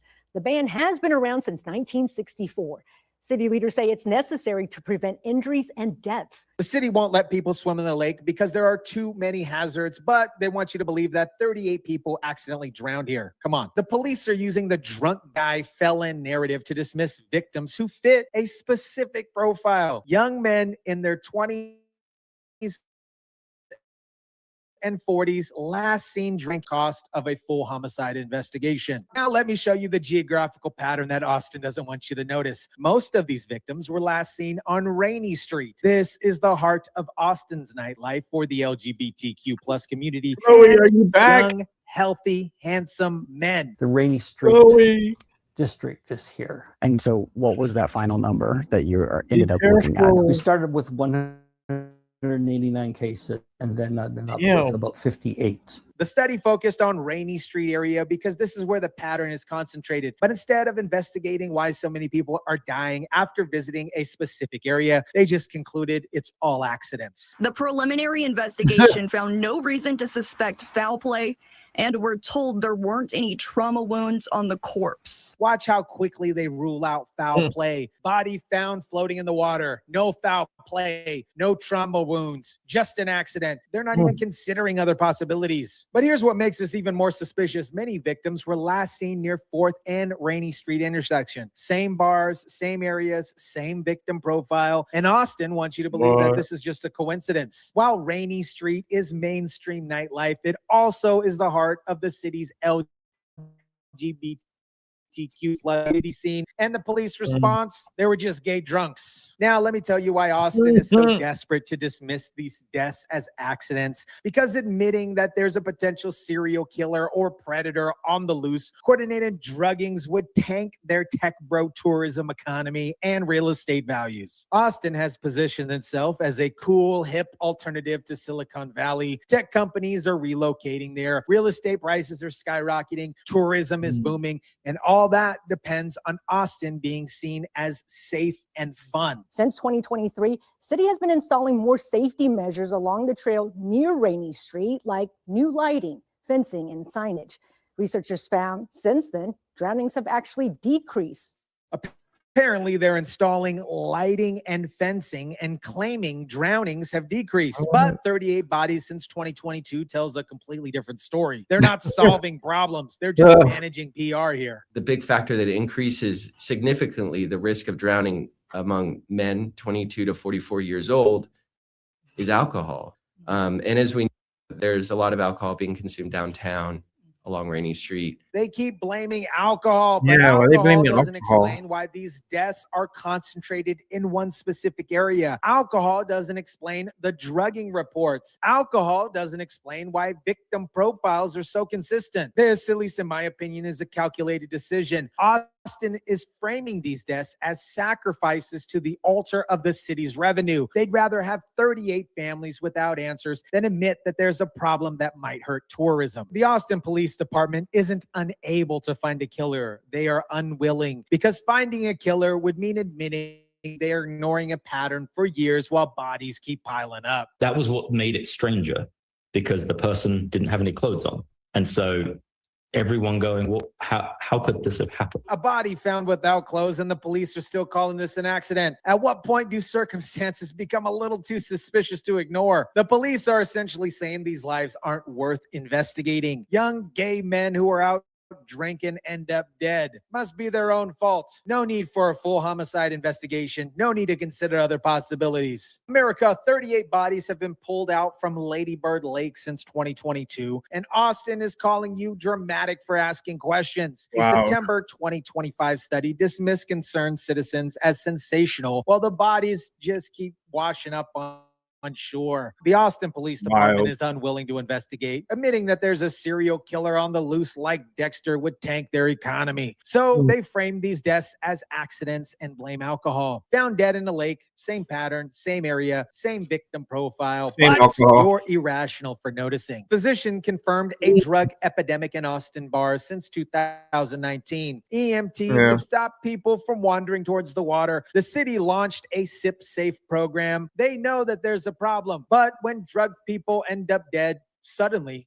it's an accident. You're dramatic for caring about 38 bodies. You're sensational for asking why they all fit the same profile. You're irrational for not trusting authorities who have every incentive to lie. Austin is sacrificing lives at the altar for city revenue. And what's happening in Texas from Lady Bird Lake to Houston bayous isn't isolated. This is a pattern that they refuse to investigate because the truth could potentially cost them money. Let me know what you think about this. Drop it down in the comment section down below. Smash the like button if you kindly would. Share, subscribe, and as always, guys, I'll catch you on the next one.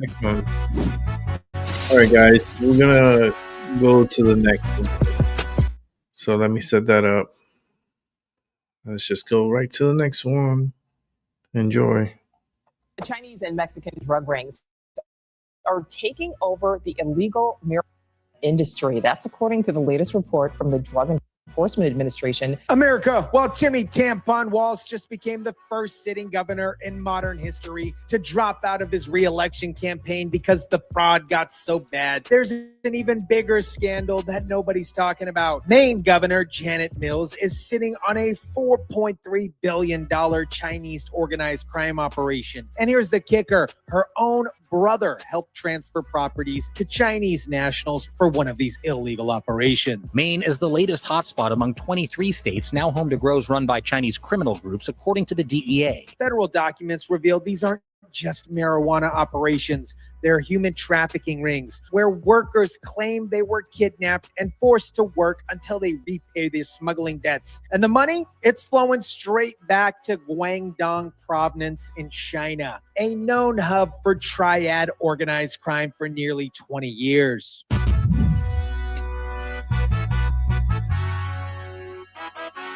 What is up, guys? Tyson Dela Cruz here. Thank you so much for rocking with me. The Minnesota situation really opened up a can of worms. Today, we're exposing how Chinese organized crime has colonized an entire American state, while the Democrat governor pretends that it's actually not happening. Let me break down just how massive this operation is. According to the Department of Homeland Security memo, there were over 270 Chinese-backed marijuana operations identified in Maine since 2023.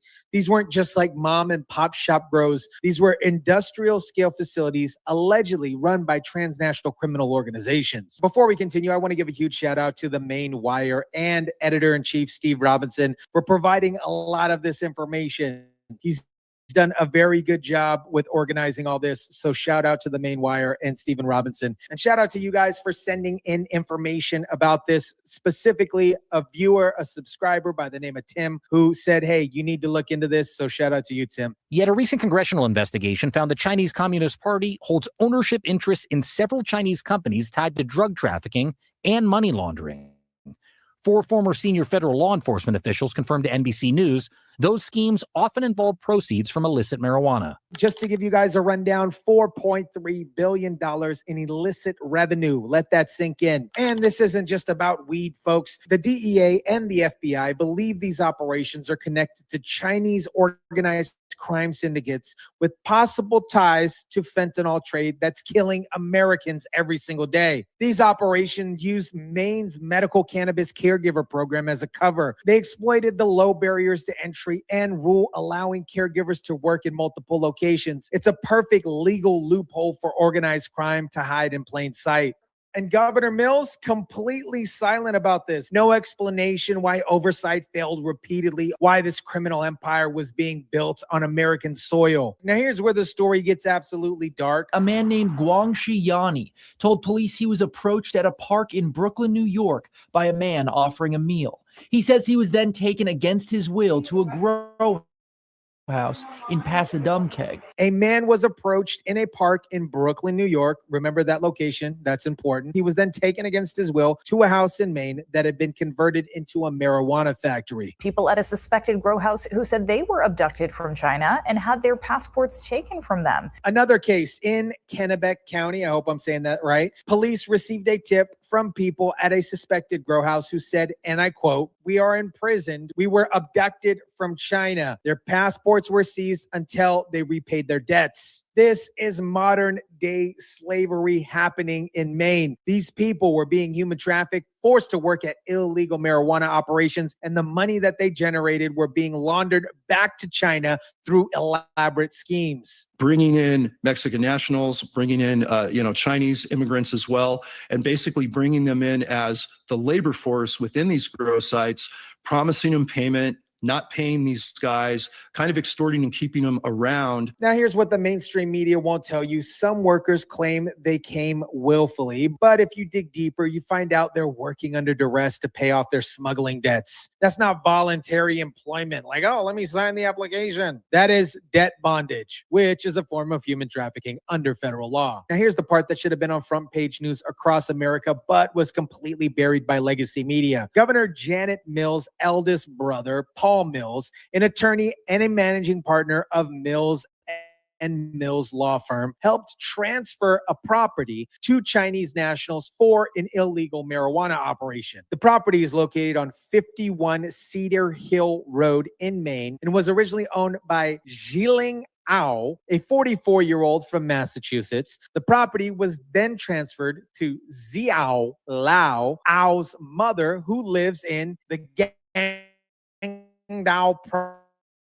province of China. And Paul Mills, he's listed as the preparer of the transfer tax declaration forms. Oh, and get this transfer happened 13 days after a major raid nearby an illegal grow. It was almost like that they were trying to create legal distance between the operator and the property. And here's what makes this even more suspicious. This 9-acre property with the house and a 3-bedroom bay was purchased by Ao in February in 2023 as a fixer-upper. By May 2023, an electrical permit application described it as a cannabis grow. But my friends, here's the problem. Carenia did not opt into Maine's legal marijuana program, making this operation completely illegal. The property failed both plumbing and electrical inspections. The code enforcement officer refused to sign off on the permits, yet somehow electricity was flowing to the property anyways. Now, Paul Mills says he didn't know what the property was being used for. He said he was just doing the paperwork. You believe that? This is the governor's brother, and he's facilitating property transfers to Chinese nationals in the middle of a massive organized crime investigation. And here's what makes his defense fall apart. Mills & Mills is based in Farmington, Franklin County. The property is in Carina. When a reporter called Paul posing as an attorney seeking title services, Paul Mills declined and referred him to another firm. He said it would be unusual for him to handle a transfer in this particular area. Why did he handle a transfer for a Chinese national transferring a property to her mother in China, a property being used for an illegal marijuana cultivation, when he normally, quote unquote, doesn't take care of these type of situations in that county? And his sister, the governor, had said absolutely nothing about this. No explanation, no investigation, just silence. Let's talk about where this property went and why it matters. The mother, Lao's address, is a massive housing complex in Guangdong province, a city of 9 million people located 70 miles northwest of Hong Kong. And here's what you need to understand about this particular province. As far back as 2007, Guangdong became a hotbed for triad criminal organization. An 18-month investigation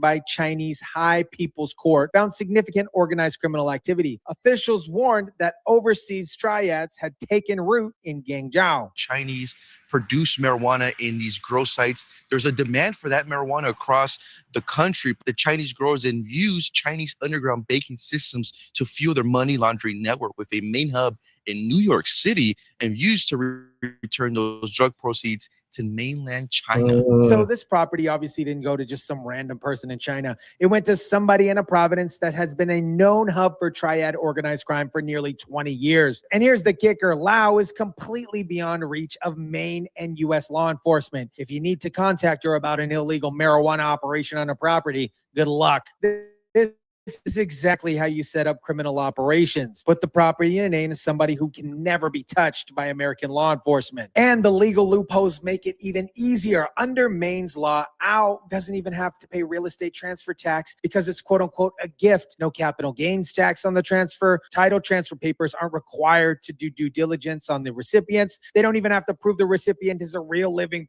person.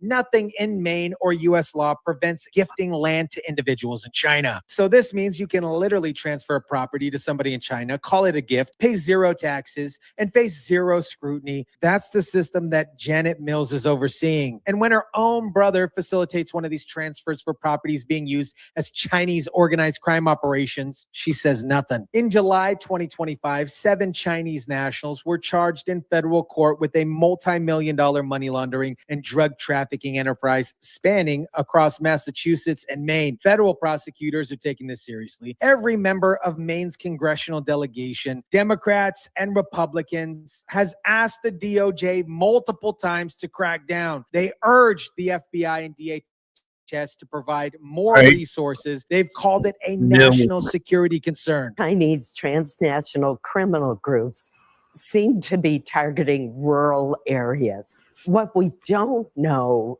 is it a threat to our national security? Sounds like you're saying this is bigger than marijuana.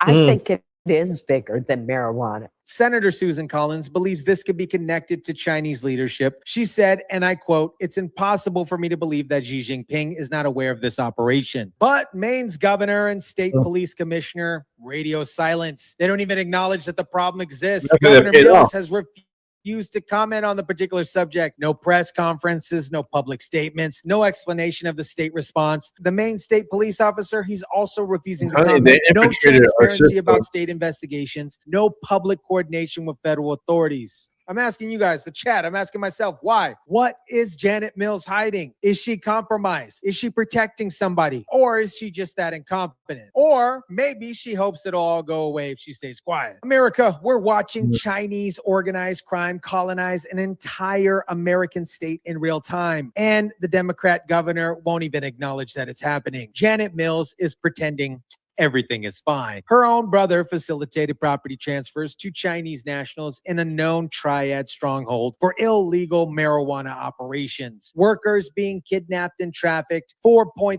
billion is flowing through a criminal enterprise connected to the same networks bringing in fentanyl into America. This isn't just about marijuana. This is about national security. This is about human trafficking. This is about organized crime operating with impunity on American soil while a Democrat governor protects the system instead of protecting the people. And the more we dig, the more corruption we find. Federal authorities are doing their job. Maine's governor is doing everything she can to avoid hers. Let me know what you think about this. Drop it down in the comments section down below. Smash the like button if you kindly would. Share, subscribe. And as always, guys, I'll catch you on the next one. All right, we're going to go straight to the next one without hesitation. Tyson De La Cruz. Armed with an AR-15 rifle, possibly suffering from a gunshot wound. An LAPD report states the off-duty federal officer confronted Porter, identified himself as law enforcement, and claims Porter fired toward him. America, my favorite part of this entire story is when Keith Porter's own family member admits he was firing a rifle into the air and then pointed it at an ICE agent. But somehow it's still being called a murder by BLM and protesters. Authorities say he was shooting gunshots in celebration outside of his apartment on New Year's Eve when an off-duty ICE agent responded and killed him. So let me get this straight. A man fires a gun in an apartment complex, points the gun at an off-duty federal officer. Oh, he pointed a gun at him. I don't see the problem here. Firing a gun in the air in California is illegal and a felony. Police commission needs to A, name the murderer, B, make arrest, and C, make arrest for send what? it to the DA for conviction. And of course, BLM is on the scene. Black lives only matter when it's convenient. Yeah, like, no way. He was out there. He's not even supposed to be shooting him. What is up, guys? Tyson De La Cruz here. Thank you so much for rocking with me. Let me show you how Keith Porter's own family contradicts their narrative while protesters ignore the actual facts. As always, let me start with what Keith Porter's own family admits happens, because this destroys their entire innocent victim narrative. His mother confirms that he was firing a rifle, an AR-15 style rifle, into the air on New Year's Eve. His only mistake was thinking that he was free enough to do it here. No, you idiot. His mistake was firing a rifle in an apartment complex and pointing it at a federal officer or any person for that matter. This is not a freedom issue. That's a felony. And to the people that think it was a stupid act, it's the same stupid act that many of us have done time and time again. It's the same stupid act that many of us have done time and time again. Really? You have fired an AR-15 style rifle into the air in a residential apartment complex or neighborhood? That's normal? But according to an LAPD report, the off-duty agent heard gunshots, confronted Porter, identified himself as law enforcement, and claims Porter shot towards him, prompting the agent to fire back. But here's what the family won't acknowledge. An off-duty federal agent can arrest somebody or use deadly force under specific conditions. When they witness a federal crime or felony, they have the same authority as any citizen to intervene. And when somebody points a gun at them, they have the right to defend themselves. This is not complicated. Porter was committing a felony. He pointed a weapon at a federal officer, and the officer defended himself. That's not murder. That's self-defense. Now let me break down the law that Keith Porter was violating, because this absolutely matters. Firing a gun into the air in California is a felony, and it's considered willful discharge in a grossly negligent manner. The penalties for this: prison time, and if it kills someone, it can lead to murder charges. Porter was already committing a serious felony before he ever pointed a gun at an officer. What should have been a simple arrest and possible a citation has turned into a death sentence. The family attorney claims this should have been a simple arrest and possible citation. A citation for firing an AR-15 in a residential area. That's a felony, not a traffic ticket. And here's what makes this argument even more absurd. The attorney admits Porter should have been arrested, so the officer was justified in confronting him. But when Porter pointed the gun at the officer, suddenly the officer is supposed to just accept being shot at. The attorney says the officer should have stayed at his apartment and called LAPD. But that's not how the law works. Off-duty federal officers have the authority to intervene when they witness felonies, and they have the right to defend themselves when threatened. Now, obviously, we got to talk about BLM showing up to the vigil. Police lie, and it's disgusting the way in which they assassinate Black life. Because this exposes their entire operation. Black lives matter, but only when it fits their narrative. Were this anyone else, there would have been an arrest. You don't get to just murder people because you don't like what they're doing or how they're celebrating. We want him named, we want him arrested, and we want him prosecuted.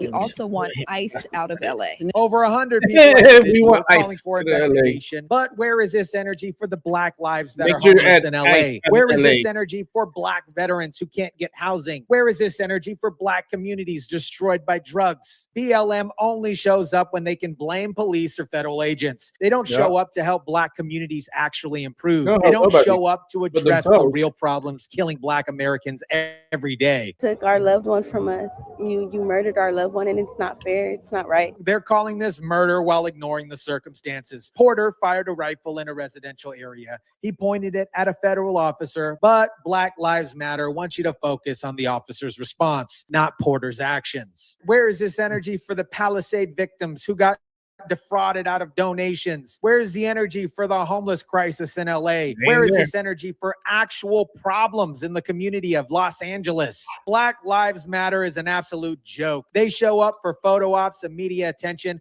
but they don't actually help Black lives. Notice the limited coverage on this particular story compared to the Renee Good situation in Minnesota. Why?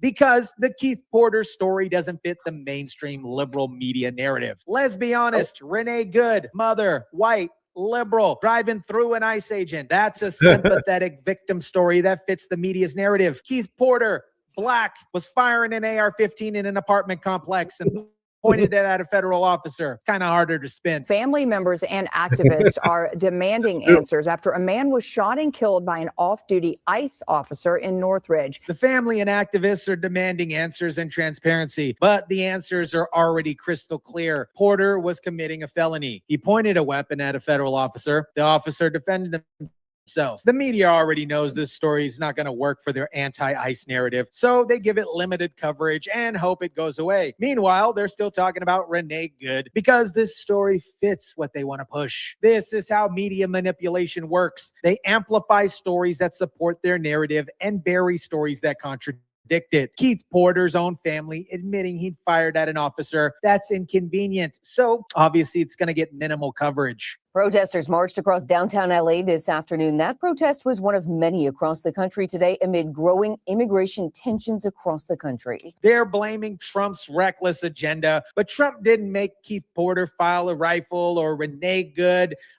attempt to run over an ICE agent. Thousands of people came together to really show people power and to basically say that hands off Venezuela, to say that we don't stand for a war for oil and that people need to come together to defend immigrant rights. Defending immigrant rights. Renee Good was a sacrificial lamb to divert from the massive fraud that's happening in Minnesota. She jumped in front of ICE agents to protect the Somalia community that don't give a damn about her. And it's kind of scary to think that it could happen to any one of us, right? Because the argument before was, hey, like, they're not attacking U.S. citizens, but that's kind of like falling short now. This is the same pattern we see at every police shooting. Ignore the suspect actions, focus only on the officer's response, and claim that everybody's at risk. This is selective outrage designed to push political narratives. They don't actually care about Black lives or Renee Good. They just want to push a particular agenda. They care about blaming police, blaming federal agents, blaming ICE. People are angry. They are furious. And people don't want to let this go. If BLM actually cared, if these protesters actually cared, they'd be addressing actual problems, addressing homelessness, gang violence, violenceness in the community, drug addiction, unemployment. But they're at vigils for people who pointed guns at officers, trying to run over federal officers. It's the same WECO playbook. America, Keith Porter's own family admits he was firing an AR-15 in a residential apartment complex. That is a felony under California law that carries some prison time. An off-duty federal agent witnessed the crime, confronted him, and defended himself when Porter pointed the weapon at him. But BLM, of course, wants you to believe that it's a murder. They want you to ignore Porter's actions and focus only on the officer. They want you to believe anybody could be next, even though this only happens when you point guns or try to run over federal agents. No amount of protest, no amount of Black Lives Matter representatives can change those particular facts. Let me know what you think about this. Drop it down in the comment section down below. Smash the like button if you kindly would. Share, subscribe, and as always, guys, I'll catch you on the next one. Hey, Tyson, great upload. I mean, I just don't understand how humanity could only have a one-track mind in certain areas of the state. I feel like they're hypnotized. I don't know what they watch. I don't know what signal got into their brain. I have a real strong signal just hit me right now in my left ear. Really strong frequency. Oof. That was a tough one. I can feel it even in my neck. That was weird. All right, so we're going to start off with the last two videos of the night. Those two are reserved for Jason A. So we're going to get right to it. Let me set this up and we'll watch together. So let's do a little setting up here. And I got one more to set up. But I hope everyone having a good start to the weekend. It's Friday night and I'm feeling all right. Yeah, but I'm happy for the weekend. I'm definitely taking the weekend off, so I only will come on here if there's an emergency or something breaking news that requires me to come on. But I'm getting used to taking the weekends off. It gives me time to de-stress, and a little break from the news is good. Can't do it every day. My God, it'll drive you insane. It's driving me sometimes insane. Insane in the man brain. All right, here we go. Jason A. I believe the progress that we have made in the partnership sets us up well for the new world order. Davos, we know there's the big housing speech. What else can we anticipate? There's also going to be some look at the new world order that President Trump is creating. And, a lot of countries that were, whining about tariffs 6 months ago and saying that President Trump was going to harm their economies had pretty good years. And I think it's in part because people recognize that President Trump has made it so that we are the shining city on the hill again. We are the engine of global economic growth because the U.S. is really that strong again. At its core, final word, Europe was born as a project of peace. And Canada, over the years, over the decades, has served alongside European allies in pursuit of that peace. It's that, in those circumstances, from Vimy to Juno, that the world came to know the value of our strength. But now we're working alongside the European Union to combat climate change, to achieve the Sustainable Development Goals, and to protect, amongst other things, academic and scientific freedoms. In these ways, the world knows the strength of our values. And this partnership, which is in defense and security and economics, really builds the strength builds those strengths in both our jurisdictions and lives up to our values. Yesterday, when you met with Premier Lee, one of the things you said in the public remarks was this partnership, Canada and China, this new partnership sets us up well for the new world order. What did you mean by that? What is the new world order? Well, it's a great question, Brian, because I think the world is still determining what that order is going to be. And let's be clear what we're talking about first and foremost, which is what is going to govern global trade? What is the role of the WTO going to be? How important are bilateral deals such as the one we're developing, plurilateral deals, if I can use that term, Trans-Pacific Partnership, potential linkages between Trans-Pacific Partnership and the EU? Where is financial regulation, payment system regulation going to fit into that? All of these aspects, I mean, use fancy words like the architecture, the multilateral system that has been developing these is being eroded, to use a polite term, undercut, use another term. So the question is, what gets built in that place? How much of a patchwork is it? How much is it just on a bilateral basis? Or where do like-minded countries in certain areas? So like-minded countries, just to be clear, doesn't mean you agree on everything. Aspects, for example, on digital trade or agricultural trade, climate finance as another area, to move into areas of geostrategy, geosecurity. You will have different coalitions that are formed.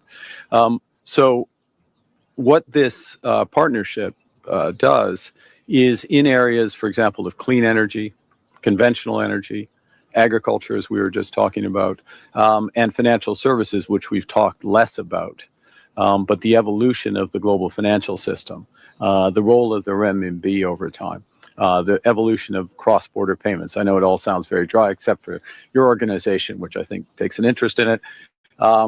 These are important elements of how the system is going to work. And look, the expectation is that rather than these being developed necessarily through the IMF, WTO, and other multilateral organizations, it is going to be coalitions that develop them, not for the world, but for subsectors of the world. Canada and Mexico do well, but the problem is we don't need their product. We don't need cars made in Canada. We don't need cars made in Mexico. We want to make them here. And that's what's happening. Everybody's moving here. From Canada, they're coming here. Canadian Prime Minister Mark Carney is in China on a historic 4-day visit, the first by a Canadian leader in nearly a decade, seeking to repair strained ties and reshape Canada's global trade strategy amid growing tensions with the United States.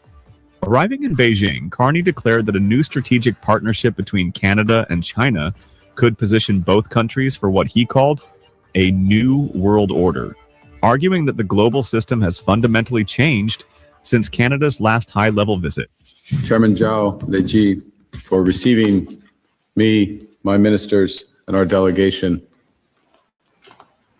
This is indeed a very important meeting and the most auspicious start to the new year and to a new era of relations between Canada and China.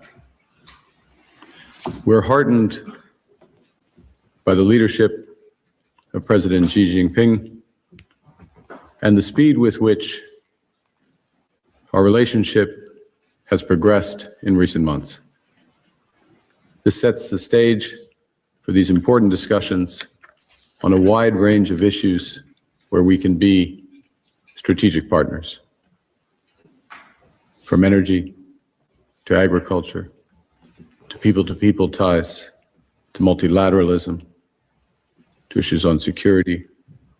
And we believe that the spirit and the substance of these discussions and these agreements will provide great benefit to each of our peoples, but also provide an example to the world of cooperation amidst a time globally of division and disorder.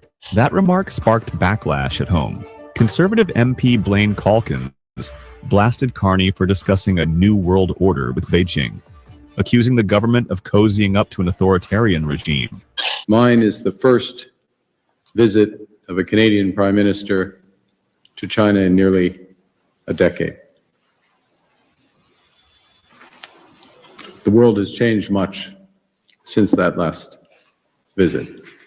And I believe the progress that we have made in the partnership sets us up well for the new world order. Carney pushed back, clarifying that the world is still defining its future order as traditional multilateral systems erode. He suggested that smaller coalitions of like-minded countries may increasingly replace institutions like the IMF and WTO. I know that you're talking about China offering stability. There are still, of course, though, concerns in this country about human rights, yes, about freedom of expression. I'm wondering where those fit into your calculations. Are these things that Canada just can't afford to think about because we've got to diversify our markets?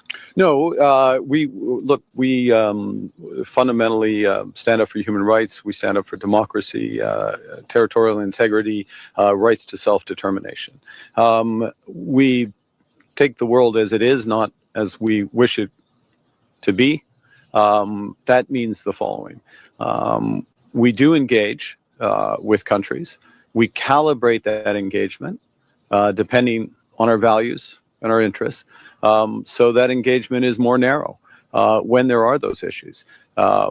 We also have, if you will, a sort of value-based realism to the approach. In other words, we will engage on those issues. We'll engage with coalitions on those issues because that has more influence.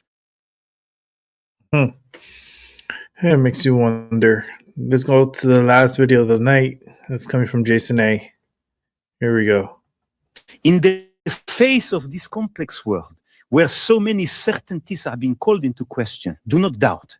Be proud of your country, of our armed forces, because this pride that we feel is absolutely legitimate. We are, without a doubt, the most effective army in all of Europe. We possess Europe's most independent and truly autonomous nuclear deterrence capability.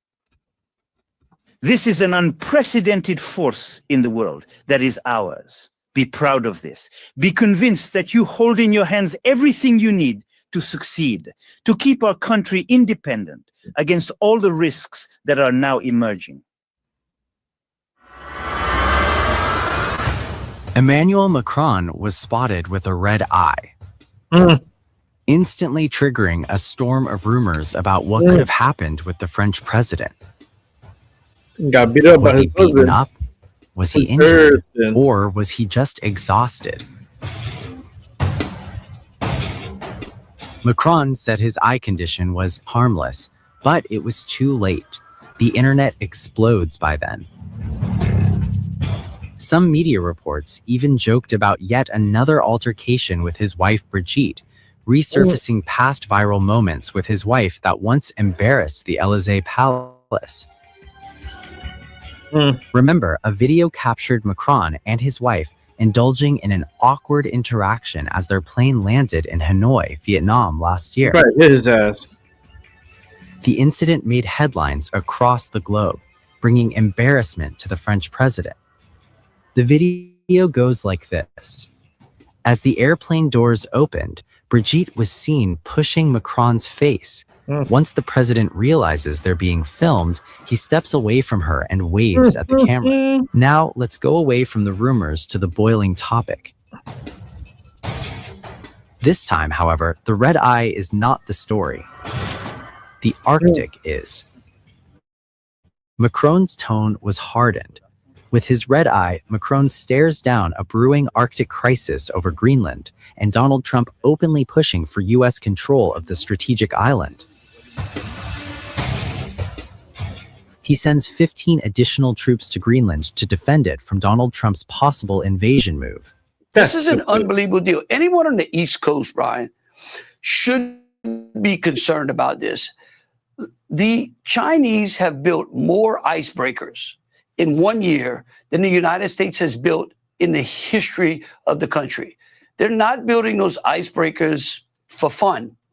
They're building them in order to be able to gain control of the Arctic. And the president knows that. And look, this is public knowledge. And so if you're on the East Coast, you want a stronger presence in Greenland. Denmark has warned of a fundamental disagreement following a meeting with the White House between US, Danish and Greenlandic officials. Foreign Minister Lars Løkke Rasmussen said the talks with Vice President J.D. Vance and Secretary of State Marco Rubio showed potentially intractable differences over the political future of Greenland. After the meeting, Donald Trump reiterated his desire to acquire the Arctic island.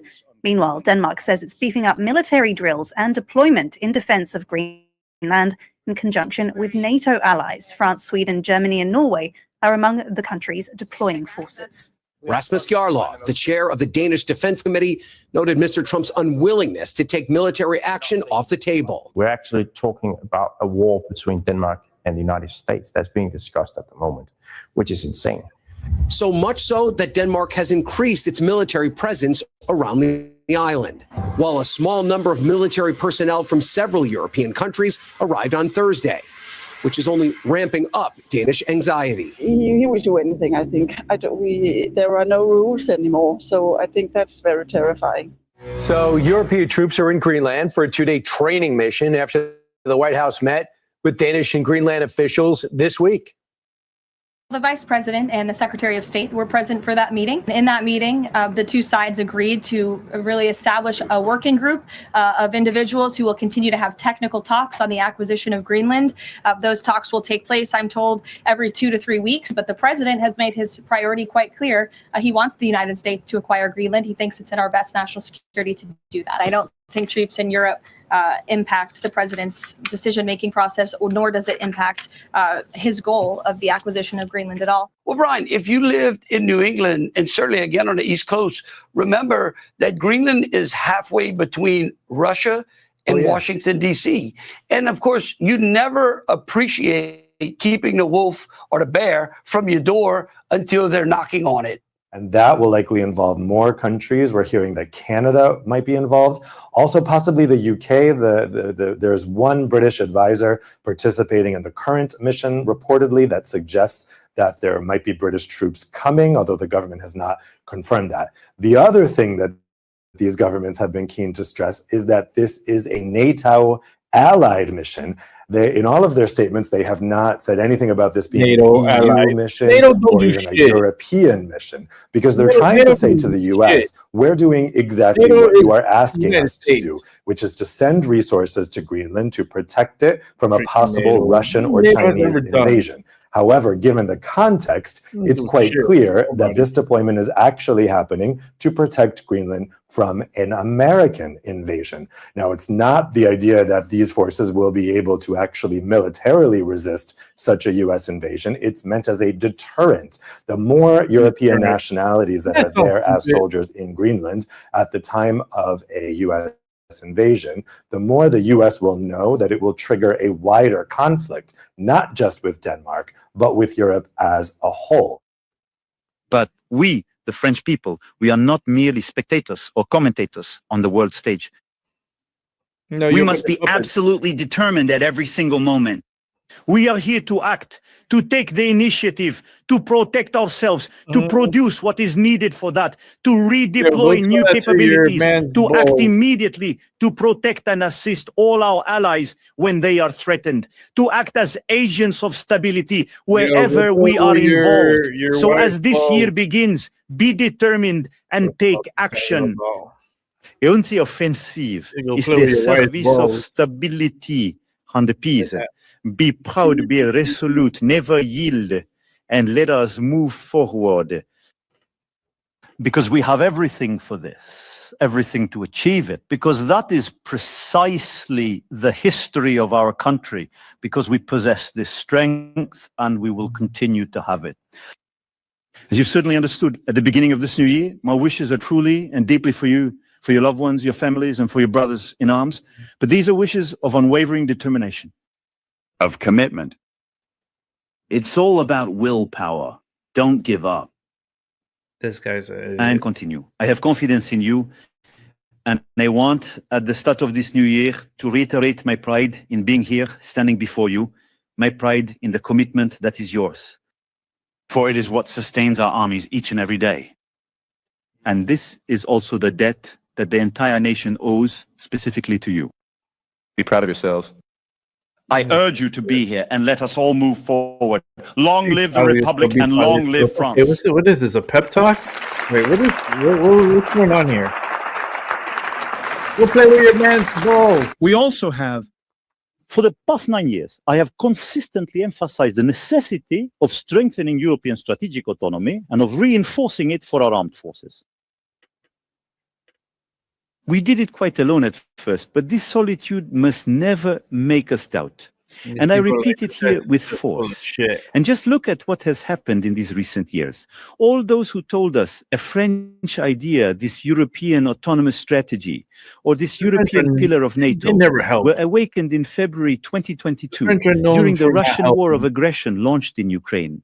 A month later, under the French presidency at the Versailles summit, European strategic autonomy was formally established in a declaration by the European Union. 3 years later, in March of 2025, a European Council would come to recognize the European commitment, the European pillar of defense, and the funding decided by the European Union to support the efforts of European armies in this regard.